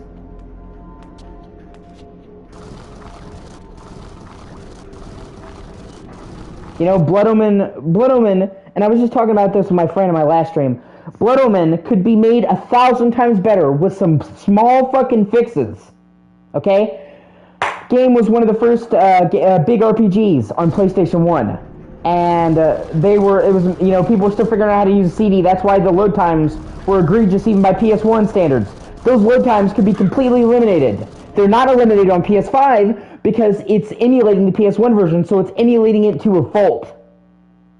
But if they made a separate port, they could completely eliminate all the loading screens. If you play Blood Omen on PC, which comes with its separate issues because the PC version you have to fuck with it to get running on modern hardware, it has no loading screens. It's just seamless. So that right there, getting rid of the fucking loading screens, would make Blood Omen so much better, because I love Blood Omen, but by the end of the game, it made me want to pull my hair out. Switch screens, load. Enter building, load. Exit building, load. Pause, load. Unpause, load. So later on in the game, when you have to switch weapons, it gets really annoying, and especially like, there's this scene, I remember in my mind, there's like, the Oracle Caves, where you go to meet Mobius for the first time. There are enemies that you have to fight, with the sword. But there are ice blocks in the same scene that you have to crush with the mace to get the item. So I would literally pause, switch to the mace, unpause, crush the thing, pause, switch to the sword, unpause, do the thing. So like in one room, that's like 5 fucking loading screens, back to back to back. You know, and Blood Omen was made, obviously, it was made very early on in the PS1's life cycle. There wasn't even the DualShock, so there wasn't analog sticks, so the game is confined to 8-way movement. They could obviously make the game so much smoother just by giving it a full 360 thing, something that could easily be adjusted. That would make it get moving a lot smoother. You know, they could, like I said, they could put all of the weapons on the D-pad because there is the Iron Sword, the Flame Sword, the Mace, the Axes, and the Soul Reaver. So there's 5 weapons. But the Flame Sword is just a different variant of the regular sword, okay? So they could have each weapon assigned to a direction on the D-pad, and then you double tap to switch from the sword to the Flame Sword. And then boom, you no longer have to pause the game to switch weapons. Then it wouldn't be a problem. You could hit on the D-pad, pop out your sword, then flick on the D-pad at the mace, crush it, and flick back. Then it would work. Boom, done, you know? And then put the fucking, you could put the magic spells on the right trigger, and when you hold the button, it would open a radio menu, you know, like GTA, like the radio or weapon style. So you could pick the spell, and then you could hold the right trigger and press a button, or press the right trigger and a button to do 4 assigned spells. You know, because you could technically assign 4 spells, but you still have to swap to them individually. So you could have 4 spells hotkeyed to the face buttons, and then, you know, any other spell, you could just hold the button and move the radial. Then you don't have to fucking pause the game, and you can cast spells in the middle of combat instead of there being a delay between casting. Do the same thing with the tools. R1, you know, opens a menu of the tools like the flay, the petrification, all that shit, the implode, and, you know, then you can hotbar it. So boom, boom, boom, and then all of a sudden, you got rid of load times, so moving between areas doesn't fucking hold up the game anymore. It's instant, and you can switch between all of your tools at once. Because that's what Blood Omen does well. That's what Blood Omen does that fucking works. Is the tools. Because the actual combat, it's really simple. It's one button. But then when you factor in all the different weapon types, all the different magic, all the different tools, that's what makes it there. So by putting all of that stuff on your abilities to quick swap, they would not only remove the interruptions, they would embrace the tools, because you would have all these options. So by the end game, you could hit somebody with the flame sword, then switch to the axes and spin around, then switch to the fucking soul reaver and hit them with magic, then switch, you know, cast fucking lightning. You know, like it would be fucking fantastic. You know, and then remastering Blood Omen would be kind of like making a remake to an extent, but not, because you can't remaster pixels. They just have to remake them, so they remake better pixels. But then it wouldn't be nearly as much as remaking a 3D game, because, well, pixels are 1,000 times easier to design than 3D models. That's why a lot of indie people stick with the pixel art aesthetic, and that's not shitting on pixel art. I love pixel art. But it is easier to make than 3D, so even if it's technically a remake, it would be much cheaper than a 3D remake of, say, Soul Reaver. So they could technically, you know, keep all that stuff and remake it, you know? And then just like Soul Reaver Remastered, that gives you more hints and indications where to go, tell you where to go in Blood Omen, because there's a bunch of times in Blood Omen where you just have no fucking idea where you're supposed to go, or you're supposed to see a vista and then know that you can bat fly there, even though the game doesn't tell you that. The game tells you, oh, yeah, I can fly to these bat markers, not, oh, now that I've seen this area, I can now fly here. So you're like, where am I supposed to go? Just a simple fucking hit on the screen. Use fast travel. You know, a more detailed map would be great. Because the map is good, but it doesn't show you any of the settlements. So if you're like, where's that town? You just have to go through the town until you see it. Just give me the fucking names. You know, and none of these things are fucking crazy intensive. You know, making hotkeys easy, a radio easy, like none of that would be, and yet it would make the game a million fucking times better. You know, then there's parts later on in the game where it's kind of bullshit, like the enemies are too bullshit, you know, just tone them down, just some fucking tweaking, maybe add difficulty settings, you know, for people that want the purest shit, but there are parts of the game that are bullshit. You know, give you like a point of no return, because the original Blood Omen, you get locked into the story once you bring the doll back. They don't tell you that, so if you didn't know about it ahead, and fuck you, just, are you sure you want to proceed? Just a little thing, you know? They could add references to future games in the series, just like Easter eggs and shit, you know? And with Blood Omen 2, it's pretty fucking simple to remaster. Just make hotkeys for the dark gifts instead of having to swap with it on the radio. Like, you can't swap to it with the radio, but allow you to map them, you know, so like you can use Fury attacks quickly, update the textures, push out the draw distance. Bob's your uncle. Blood Omen 2 requires way less work than Blood Omen 1, but still obviously deserves, you know, that. And especially because the fucking PS4 and PS5 version of Blood Omen 2 has issues. It has a really bad stuttering problem. It's not unplayable, but it's fucking annoying. I hope they patched that, actually, and I had a crash that deleted my save. Thankfully, I had a backup of the save. But yeah, and I read the patch notes. They've already made a patch, and that's a game problem, so that needs to be fixed. So, Blood Omen 2 is playable on PS4 and PS5, but it's not ideal. And definitely deserves a remaster. And then, you know, Defiance... Defiance obviously can get quality of life improvements and some texture upgrades and shit, but honestly, my problems with Defiance are going to be really fucking difficult to fix.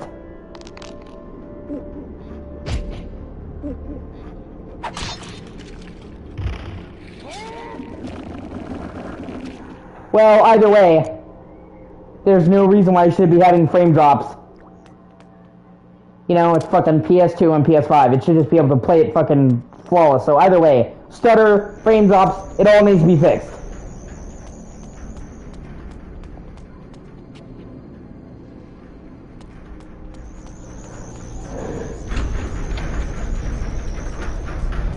You know, and it's such a shame.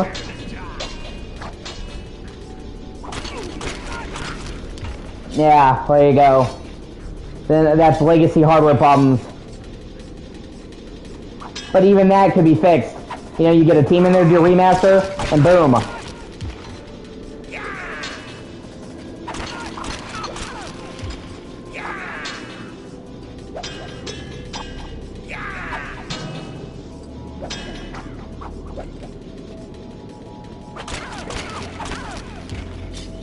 You know, my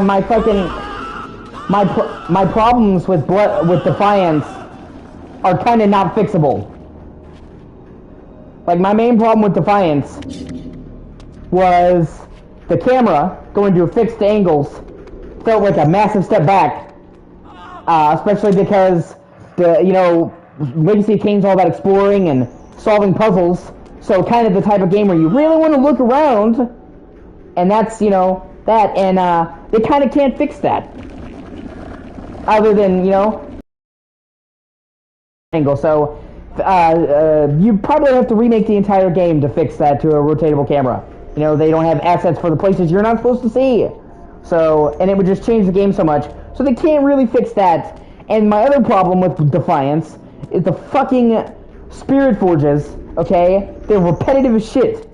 Every time. You go the same thing. You go in the room, you see the long-ass load time, which, okay, that can be fixed. Then you go into the halls, then you defeat the vampire wraith, then you get their power. And you do it a bunch of times as Raziel and Kain, and it just really wears out its fucking welcome. But that's so ingrained into the structure of the game that I don't think they can fix that. But, obviously, they can make Defiance run a lot smoother, they can add bonus material, and they can add better textures and shit. So, it's still worth remastering. I'm just like, there's less they can do there. It's not like Blood Omen, where most of its problems are easily fixable. For them to fix my issues with Defiance would be like making a new game. And, I don't think that's gonna happen. Especially not with the need to make the game seamlessly match up with the remaster and toggleable. So they kinda, when you do that, it's cool because you can toggle it, but it also means you have to keep the level geometry the same, so it has to be in lockstep with the old graphics. If you change the level design, it wouldn't match up and it would cause issues. So it's cool, but it's also limiting. But, you know, either way. Just get Defiance in some fucking way on the store so we can say we have all of them. We have 4 of the 5, and while I'm grateful that we have those 4, because I never thought we would, we're this close to having the whole fucking series. You're to kill him on sight. Thankfully, I actually watched a documentary. I watched a documentary about, or parts of a documentary about this. There's this YouTube channel called No Clip. They do, you know, video game documentaries, and they worked with the team of Soul Reaver, the remaster, and talked to them. And it actually, if you ever get a chance, you should look it up. It's No Clip. It's their newest video. It gives you an insight on the development of the remasters. And some people were upset because the game, the remaster doesn't look as pretty as the Tomb Raider remasters. And because Soul Reaver 2 doesn't get as much of a facelift as Soul Reaver, and they actually address that in the documentary, because I was like, it doesn't get it as much of a facelift. But, you know, Raina Audrin, the chick who helmed it, was like, we had a limited budget, less than the Tomb Raider remasters, which that sucks, but doesn't surprise me. I love Legacy of Kain, but Legacy of Kain doesn't have anywhere near the curb appeal that Tomb Raider does. I mean, it just doesn't. Tomb Raider is honestly well known by pretty much the entire world. Like, Lara Croft has reached Mario, you know, levels of fucking recognition. So it makes sense they would give more money to the Tomb Raider remaster. It is what it is. Legacy of Kain is nowhere near as well known. And that they had a limited budget, so they had to choose where the assets went. And they chose Soul Reaver 1 to get the bulk of the work because, well, it needed it. And I can't argue with that logic. Of the two, it's the one that needed the most improvements and the most visual pizzazz. And 3, even in places they wanted to, they were actually really limited because it turns out both of the games, the way they handled textures was fucked up. Soul Reaver, they broke the textures into thousands of tiny pieces to save on memory. Because the way it's something to do with the way the PS1 fragments and defragments the texture, so it helped them then, and that meant they had to piece the textures in a way that they would not do for modern games, and it was a fucking nightmare. They had to learn how the system uniquely processed textures and put the new textures onto that. It was not as simple as it would be putting a thing. Like, they couldn't just make one texture for wall, they had to break that shit down into like 80 pieces. So that was a problem. But then with Soul Reaver 2, to save on processing power, they would take textures and they would stretch them. And the problem they found with that is it limited what they could do with putting in the new assets, because to alter those texture sizes apparently breaks Soul Reaver 2's logic. And even if they were to make a higher quality texture, they would have to, due to the way that the system is made, stretch that texture, and then it winds up looking almost as blurry. So, due to fun problems and stuff like that, Soul Reaver 2 did not get as much of an enhancement as Soul Reaver 1. But they had a limited budget, and they chose to, you know, the game that would benefit the most. I can't argue that logic. And honestly, Soul Reaver 2 didn't need it nearly as much. And it's not like they didn't upgrade Soul Reaver 2. It does have higher detail textures. They're a much higher resolution. And it does benefit from the new character models for all the main characters.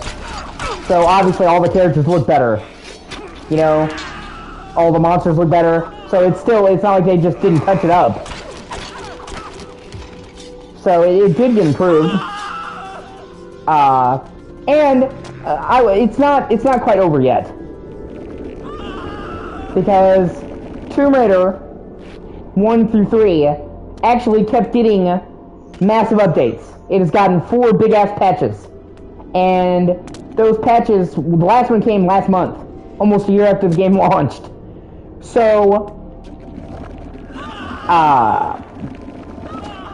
they supported it for a while, and I still think they're actually working on more patches. I don't think they're done with that Tomb Raider.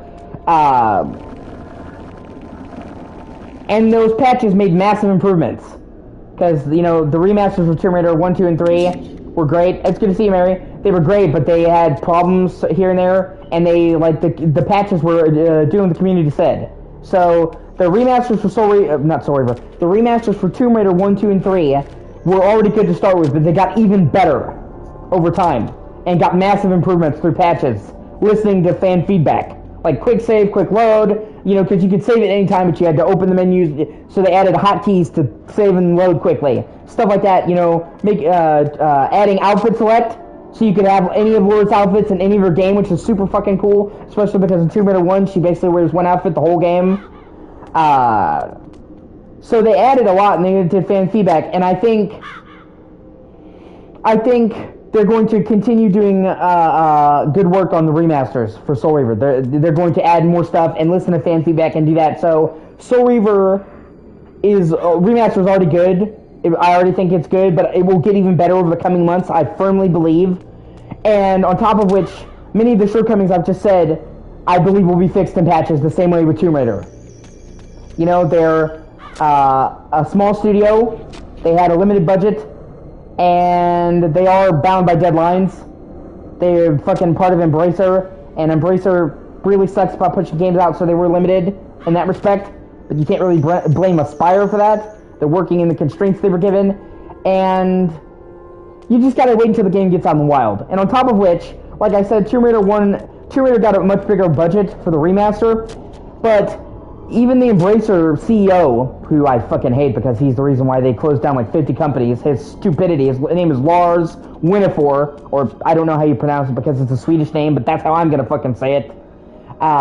He's the reason why they had to close down like 50 studios in 1 year. It's like the largest video game studio closure ever.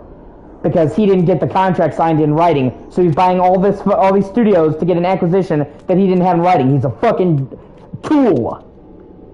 Anyway, even he said that the pre-orders for Soul Reaver Remastered were much, much stronger than we anticipated, which in corporate speak is, this did way better than we thought, and that's the pre-orders. I guarantee you the actual game sold way more, because a lot of people are like, well, I'm not sure, you know, and there's most people will get the game at launch. So I think not only are the pre-orders going to do good, I think that the game's sales are going to surprise them, and I feel like once they see, wow, the sales of this are really strong, they're going to greenlight them to do more patches. You know what I mean? Because it's like, well, we don't invest too much on this right now because it might not be good, but, you know, oh, well, it sold well. Okay, deploy patches. So I think the remaster of Soul Reaver wasn't perfect, but it got more right than it did wrong, and that it's only going to get better now that they're going to patch it, and now that they're going to have more money to throw around because it was a success commercially. And I firmly believe it's going to be a success commercially because it's the fan cry for this game has been immense. I cannot think of a single remaster that has generated this much fucking hype. You know,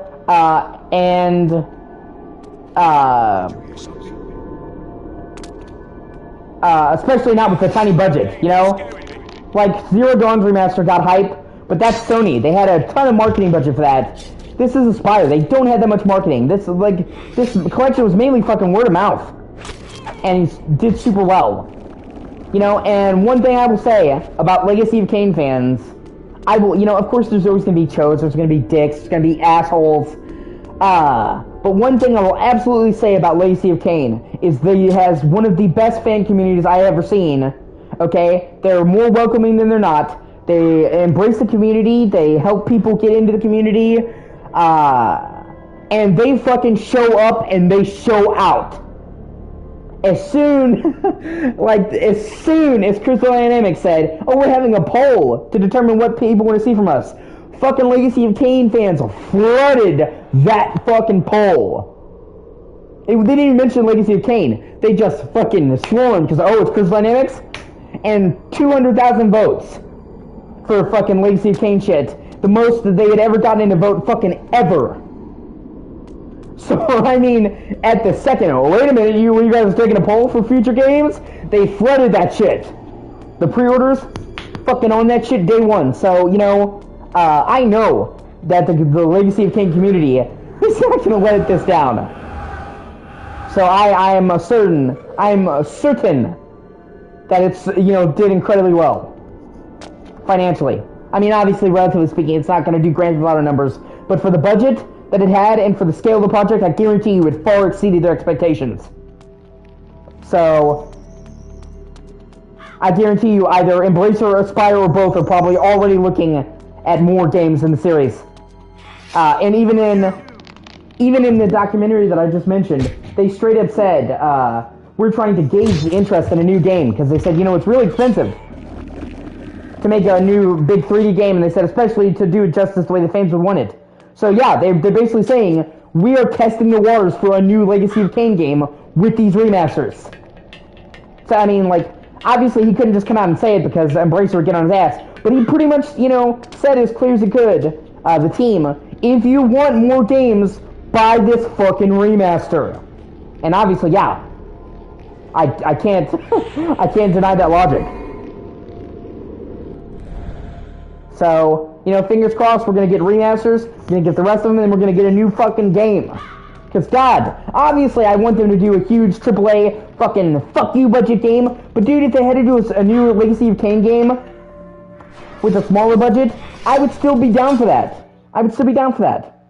Okay, because one, it's better to get a smaller budget game than not get one. Two, the Legacy of Kain games never had astronomical budgets anyway. I mean, they weren't indie, but I would say they were mid-tier. None of them had, AAA massive budgets, even for the 90s and early 2000s. They always had modest budgets. So they managed to make amazing games with a modest budget then. I'm sure they can make amazing games with a modest budget now. And they're much like, the studio is much more likely to greenlight it. And I'm also wondering, if that's the case, who's gonna fucking make it? Aspyr doesn't make games. They do remasters. They do phenomenal remasters, but they do remasters. They've never done a remake. They've never done a new game. So, if that's the case, who's gonna do it? Because most of the people that worked at Crystal Dynamics are gone, and from what I've gathered, Crystal Dynamics is hard to work on a new Tomb Raider game, which I also don't want to fuck with because I love Tomb Raider as well. So, it's the question, who would fucking do it? Because that's obviously just as important as making it, If they were to wait this long for a new game and then it didn't absolutely fucking slap, it would be catastrophic for the fan base. Rightfully so, you wait 20 years for a new fucking game, it better be bringing the fucking noise. So it's really fucking important. It's really important that whatever they do, whoever they get, understands and properly appreciates the fucking property that they're working with. And for God's sake, consult the fucking people for the lore, man.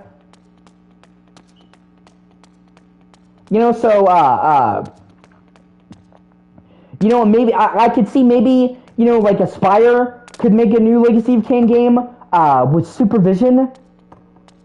Get the core people to come back. But then they've never made a game, so that would be the largest thing they've ever done. But then again, each thing they've been doing has been more ambitious than the last. They've been scaling up, with the new Tomb Raider 4 through 6 collection. That's fucking, actually, the director's cut of the game that's restoring cut content, levels, and adding new stuff that was supposed to be in the game. So they're scaling up, so maybe they're building up towards making a new game, but then I just don't know, And, a lot of the people are busy.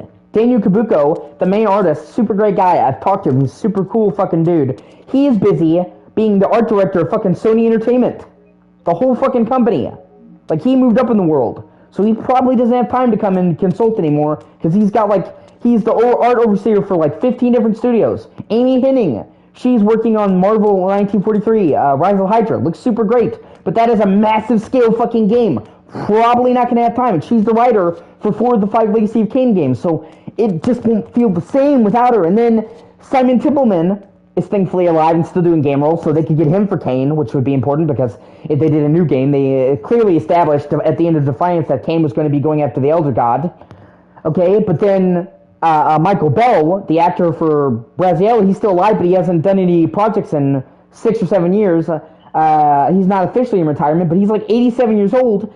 you don't know how much longer he's going to be around, and if he even wants to do a role like that anyway, especially because if they somehow manage to get him back as Raziel, not saying that they couldn't, he died, but time travel and all that fucking shit, and his soul is technically in the Soul Reaver, so they could figure out a way to get Raziel out of there, conceivably. He's not gone.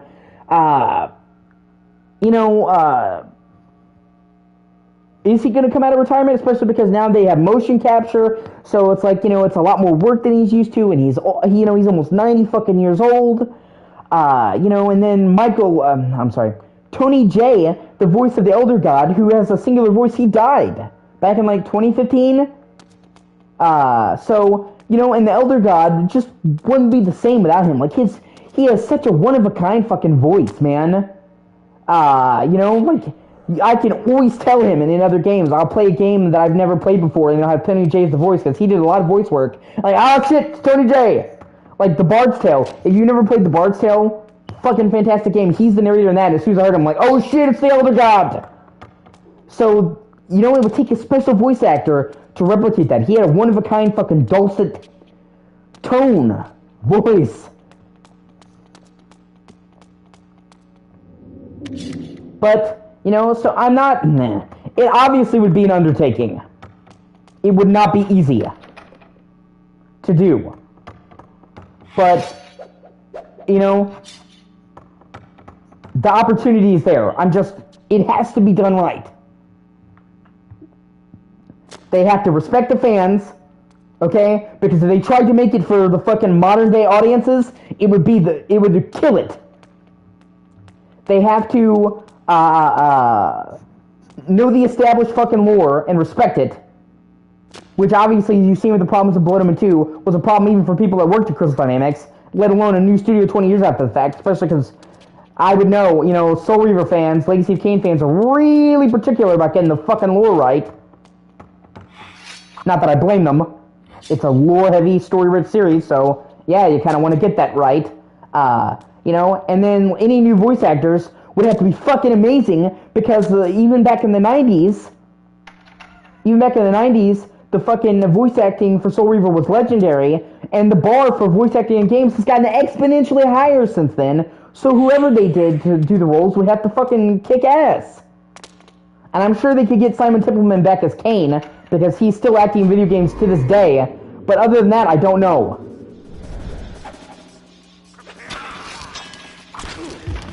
And Raziel just would not be the same without Michael Bell.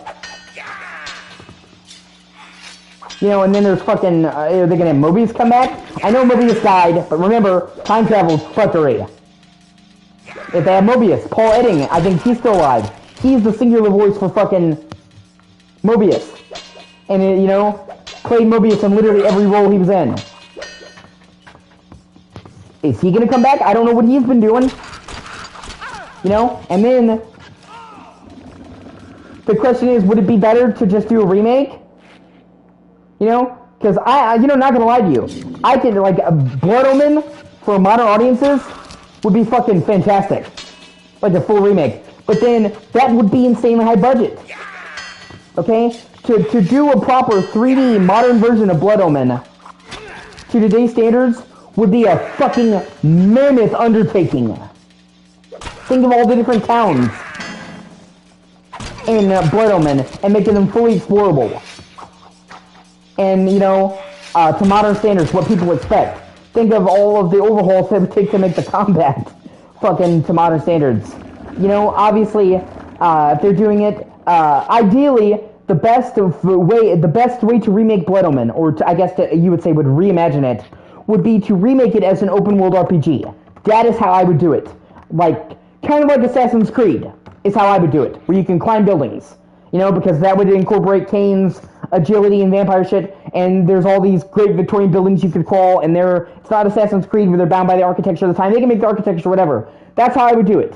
And Blood Omen already had open areas, open design, non-linear shit for getting the secrets, and all these different tools, so it already kind of fit into the mold of an open world RPG. But to do all of that justice would take a phenomenal budget. There's so many towns, and they all pretty much use the same tool set for the towns. The tile set, they couldn't do that. Otherwise, people would shit. So all the towns would have to be overhauled to look like later games in the series and be more intricate. Blood Omen didn't have any side quests. The secrets were there, but there was no narrative side quests. Obviously, if you're going to make a modern-day open world RPG, you got to have side quests. So then, that's a massive amount of additional story and all that shit. Although they're kind of free to do whatever they want because there wasn't any side quests in the original game that were story-based. They kind of have carte blanche to make the side quests whatever they want without fucking canon, and fleshing out the characters. But then we have all these new characters in this series. Then we have all this new shit, but, that's the way it should be done, and, yeah.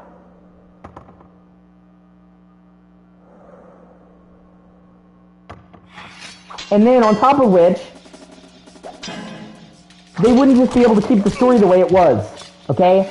Because of Blood Omen 2 and other problems, and because they never intended to make the Soul Reaver a series the way they did, there's all kinds of continuity errors in Legacy of Kain.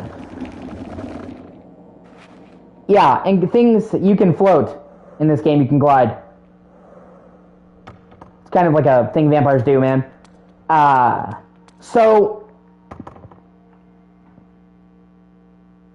Hey, because I hate doing this, I'm going to use CPS. It's... they never intended to have the ending of Soul Reaver be the ending that it was. They intended you to kill Kain and kill all vampires and then go after the Elder God. And they had to change story. So there's all kinds of, inconsistencies that would need to be addressed to better unify the story and make it into a cohesive whole. And then with Blood Omen 2, it would either need to be removed from canon entirely or drastically rewritten to better fit in the context of the story. And honestly, some of those problems can be fixed. Rewriting how Vordor treats Kain, rewriting an answer for how fucking Vordor came back to life. In the Blood Omen remake, they can acknowledge Meridian and all that stuff, so when they just come out of nowhere and say, oh, it's the capital of Nazgoth, it won't just come out of fucking nowhere and be like, well, why have we never heard about it? Because they'll have put that shit, seeded that, and foreshadowed that shit in the Blood Omen 1 remake for Blood Omen 2. Or maybe just, include shit just skip fucking Blood Omen 2 and just put parts of it in there. Like, they could put Meridian and stuff like that in there to begin with.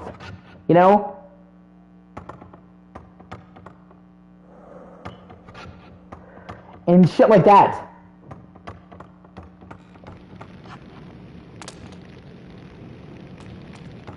A substantial amount of work would need to be done.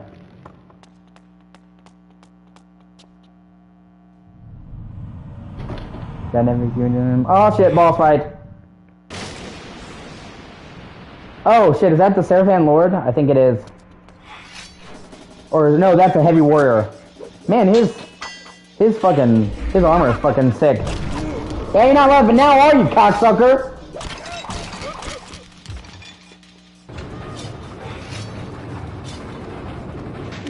Oh shit. That is a fucking awesome sword. What's your business here? Who are you?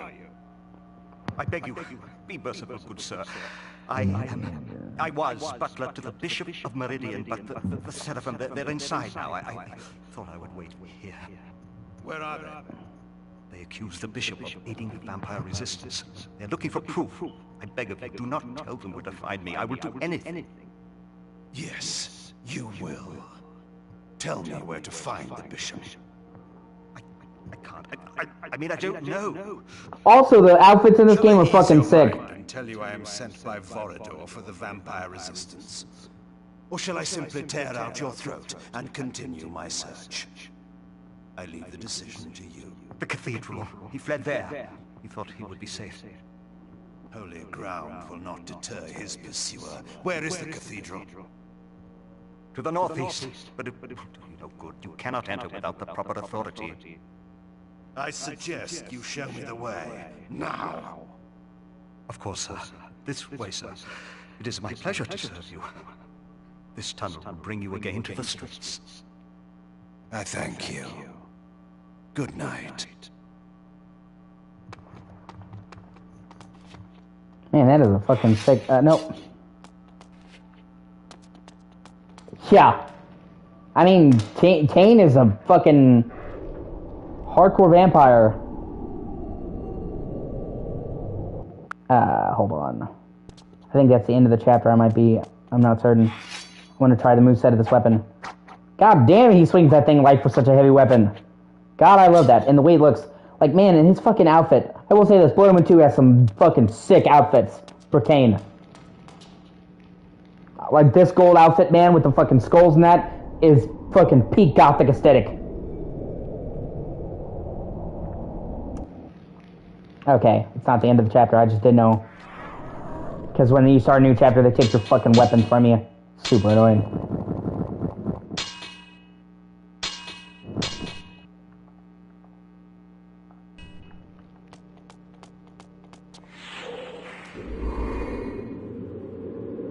Surprise, motherfucker!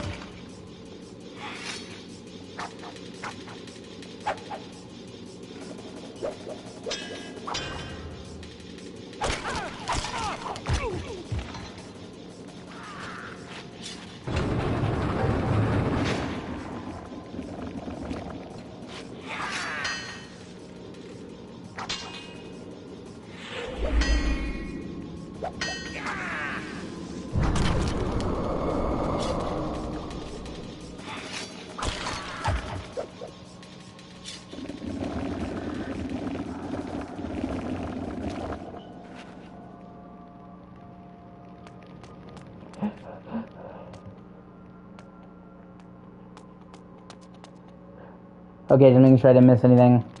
And man, I love the aesthetic of this game. This is fucking peak. Peak gothic art style.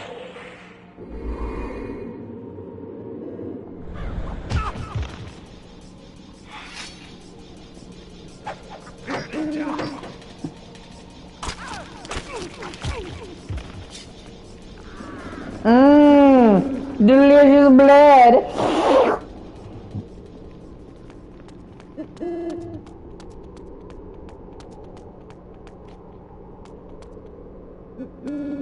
Woohoo!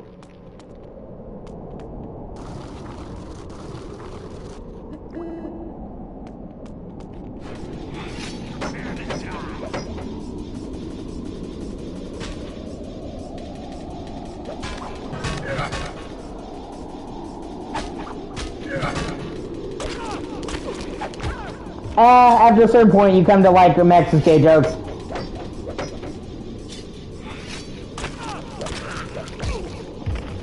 It feels weird now if somebody's not constantly calling things gay.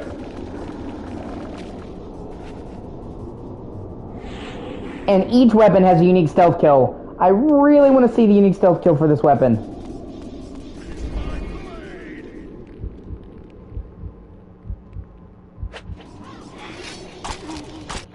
Oh, come on. I want to wait till that fucker... I gotta wait till that fucker turns around so I get in the mist. I really want to see what the stealth kill. Like, the executions in this game have been uniformly great.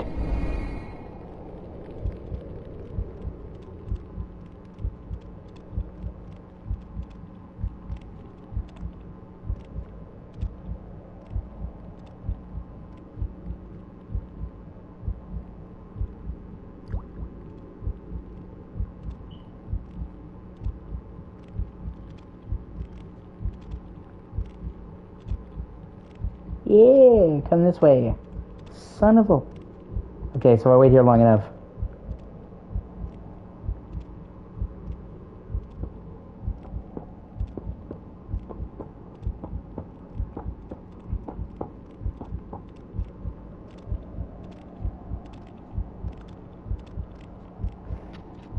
Oh, come on, dog. I'm gonna try moving back a little bit.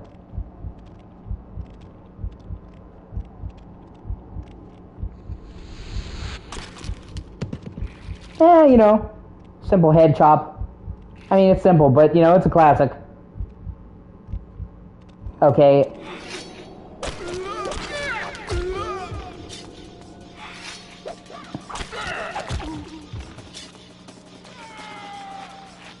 Give me that blood!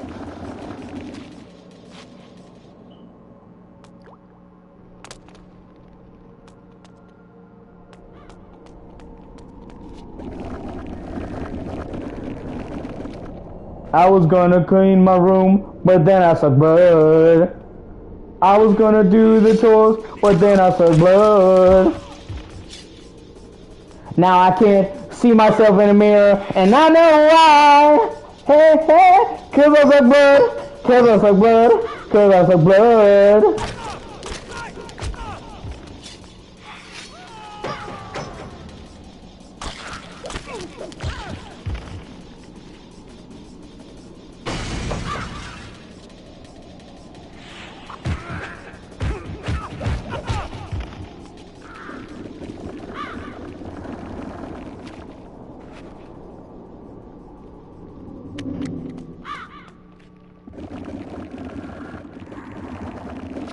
You still there, Mary?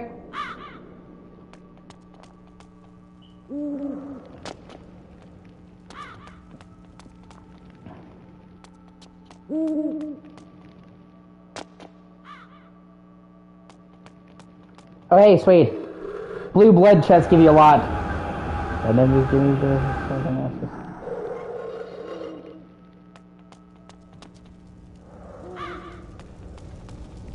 Ooh, a creepy underground mausoleum. And that... Why the fuck is that Kane's insignia on there? That's fucking weird.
Hey, yo, bitch!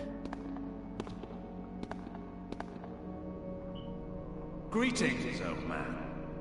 I assume that I address the Bishop of Meridian. I seek information on gaining access to the Sarafan Keep. You are to give me passage inside. I am sent by Vorador. What ails you? Speak! He speaks only at my command. What? You are too late, King. He is entirely in my power. Release him and I may spare your life. I hold the cards now, King. Surrender yourself to me. Or I will kill him. What do I care for the life of some mortal? But the thought of killing you at last entices me. Tell me, Marcus, do you truly believe you can stop me? Stay back. You cannot win. The bishop will tell you nothing while he remains under my power, and you will never catch me.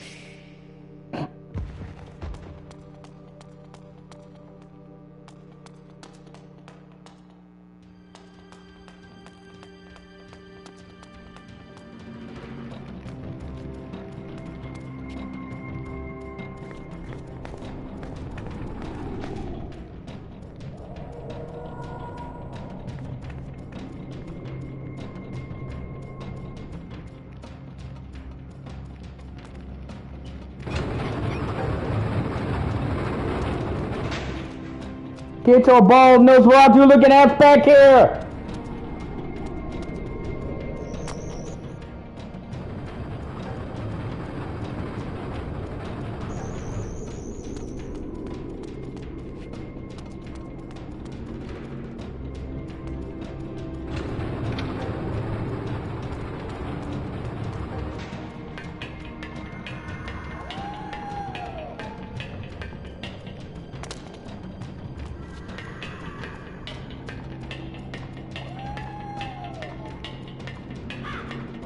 No, climbing to the top of the church.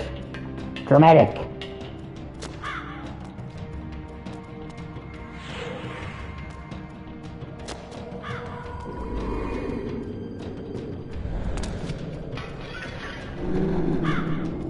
God damn it. What the motherfucker?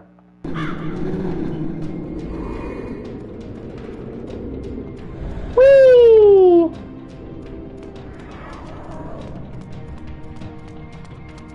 Yeah, I guess the thing is going down in the church. Oh shit! Oh god.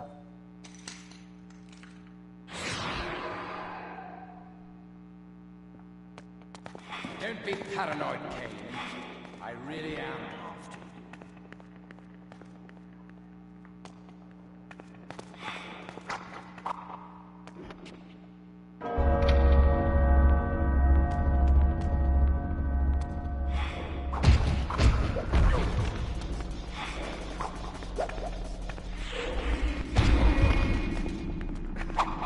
Really, asshole?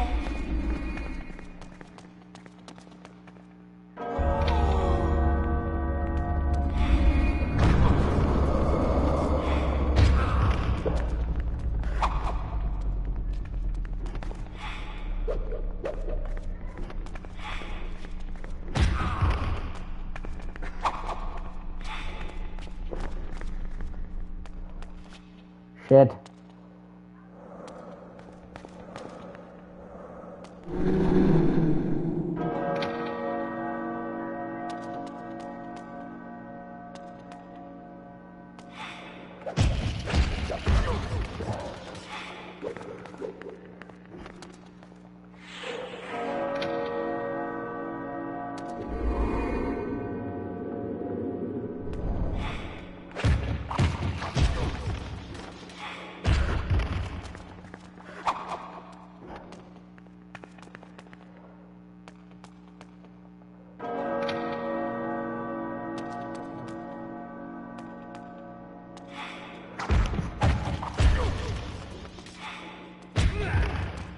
Son of a whore.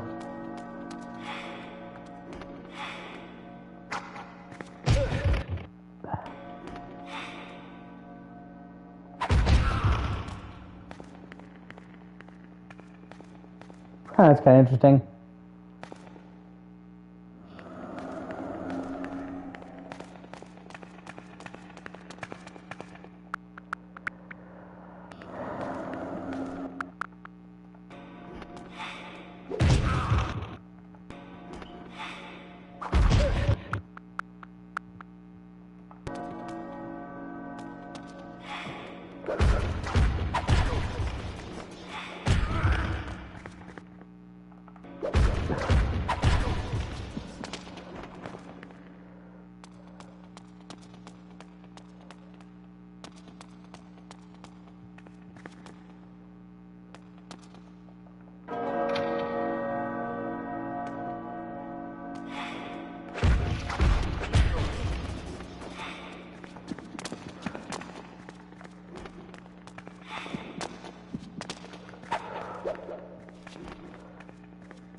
Well, at least I'll be able to use his lackeys to feed.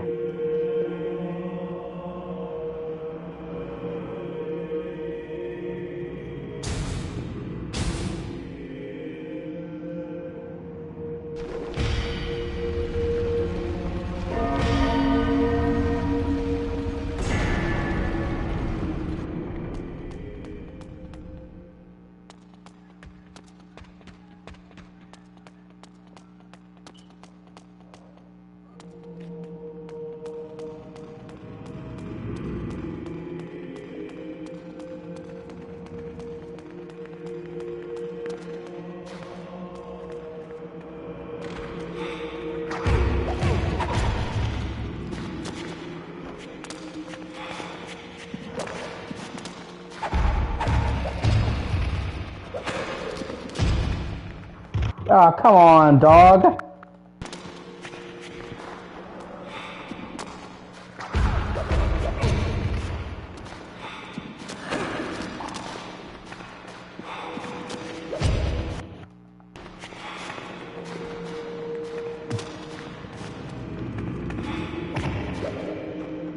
God.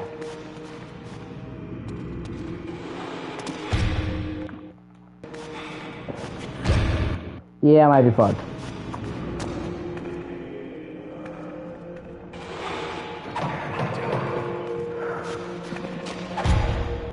I'm just getting fucking gangbanged by 3 different dudes!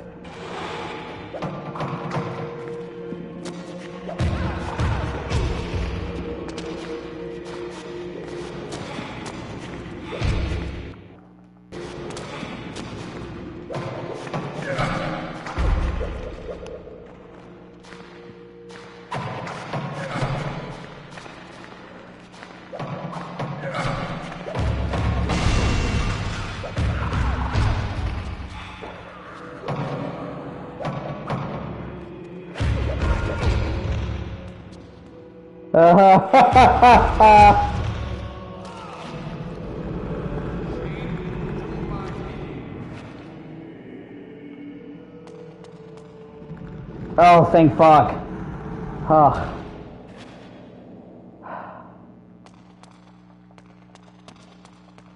None of these fuckers has a weapon? What the fuck?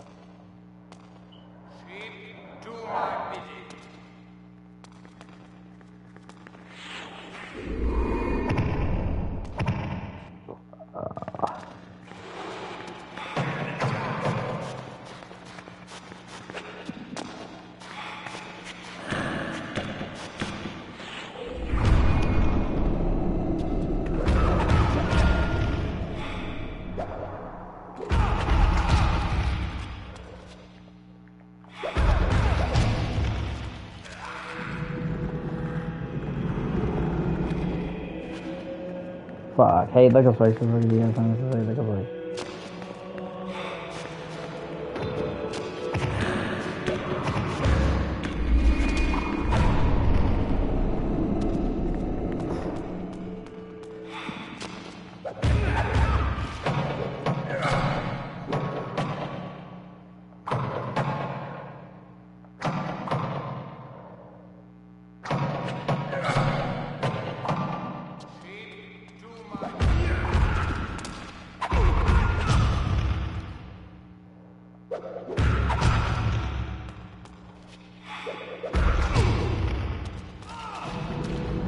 Okay, this boss battle kind of sucks.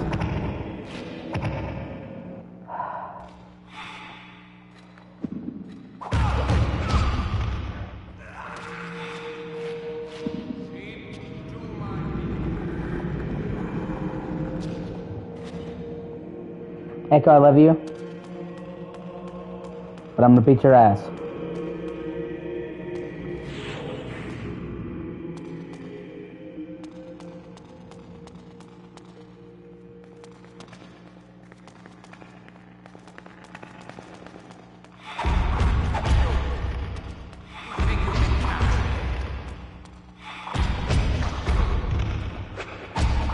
Where you going, motherfucker?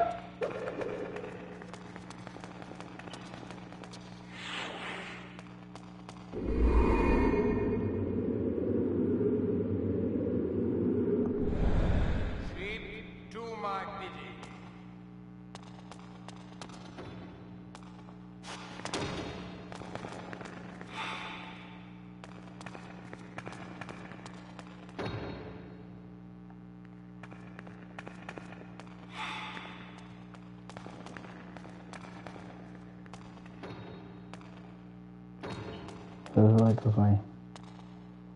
Where is that cocksucker?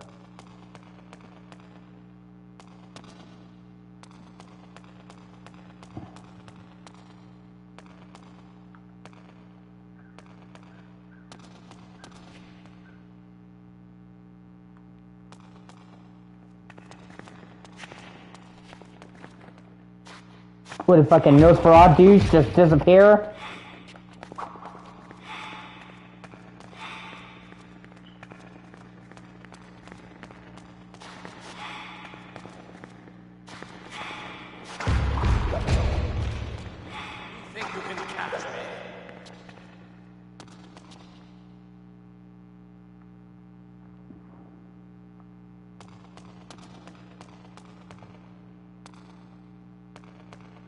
I'm gonna look at my asses, look at some shit's fucking asses. Hey, look at some shit's fucking asses. Hey, do my sins, look at some shit's fucking asses. Gotta just give me do my sins, I gotta do my shit. Gotta do it.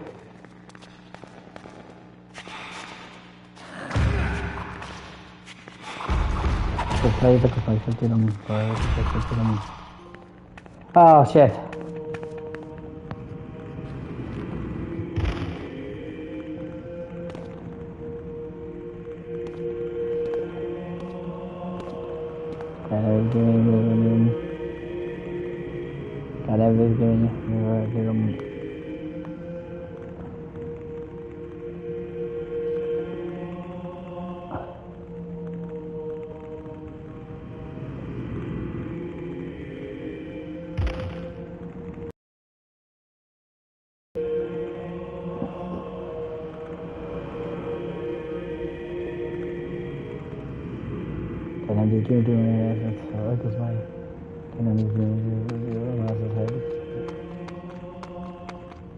Old man, do you live? Yes, I do. I must thank you for destroying that fiend. He robbed me of my mind. He was a novice. Bishop, I require your help. Vorador has sent me to gain passage to the Sarafan Keep. One of our associates is held captive there. A fool's errand to enter the very maw of the beast. But yes, I will help you. I will take you there. I will show you the entrance.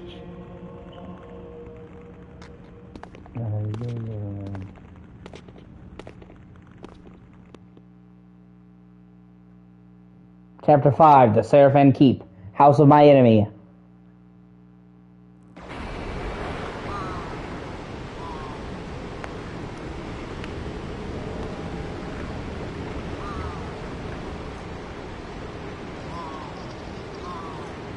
Well done, King.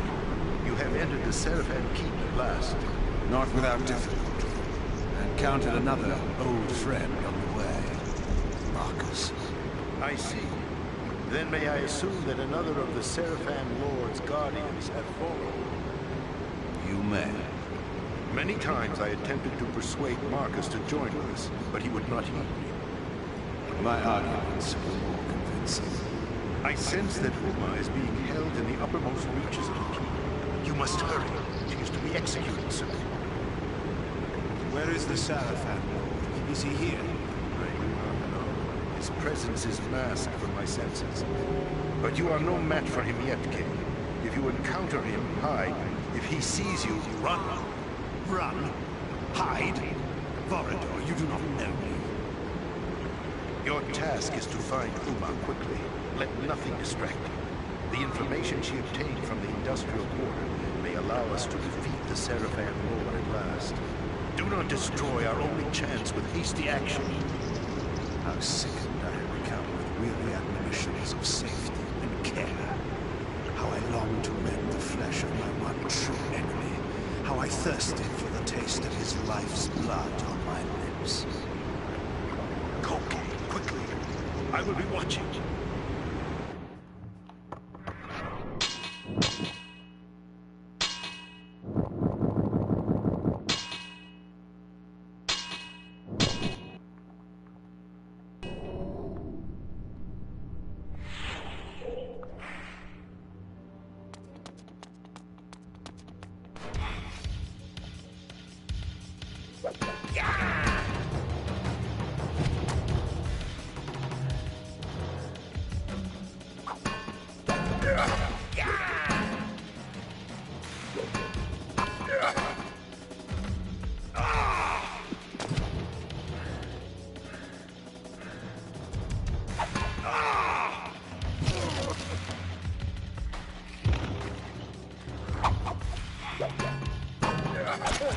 Okay, so you can't use charm mid-battle. Gotcha.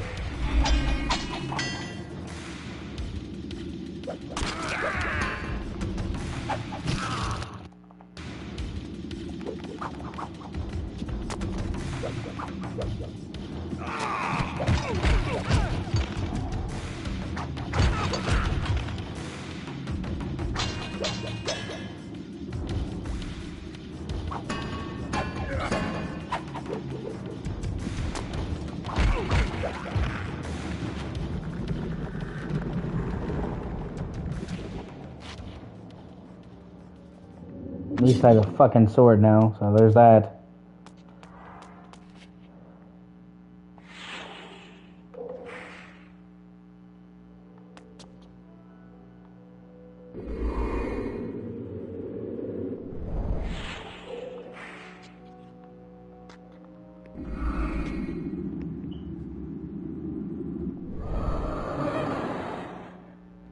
Oh, this one plays them. That's cool.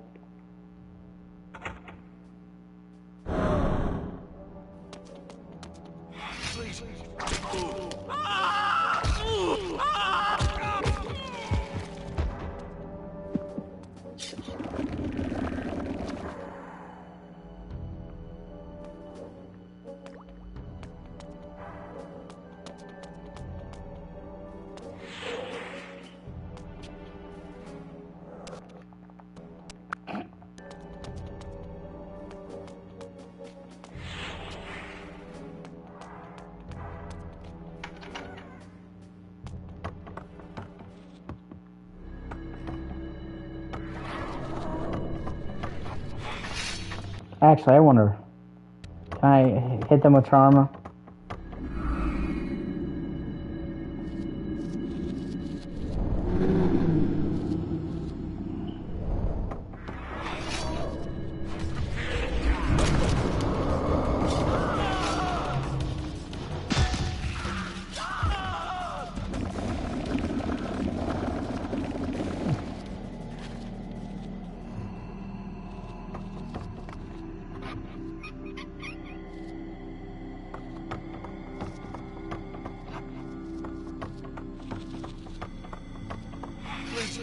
Don't hurt me!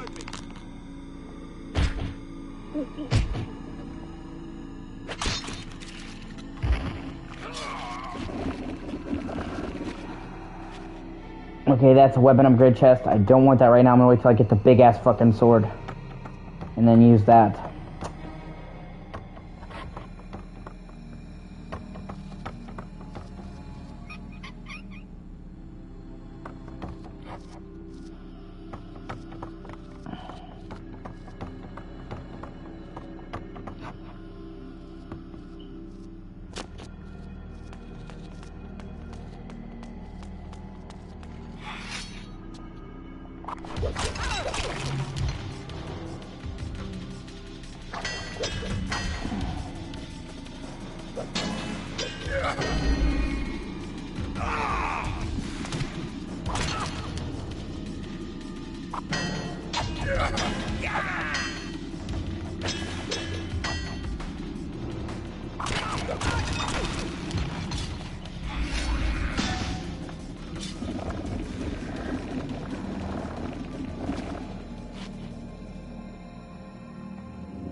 Alright, I'm gonna take a short break to eat and I'll be back.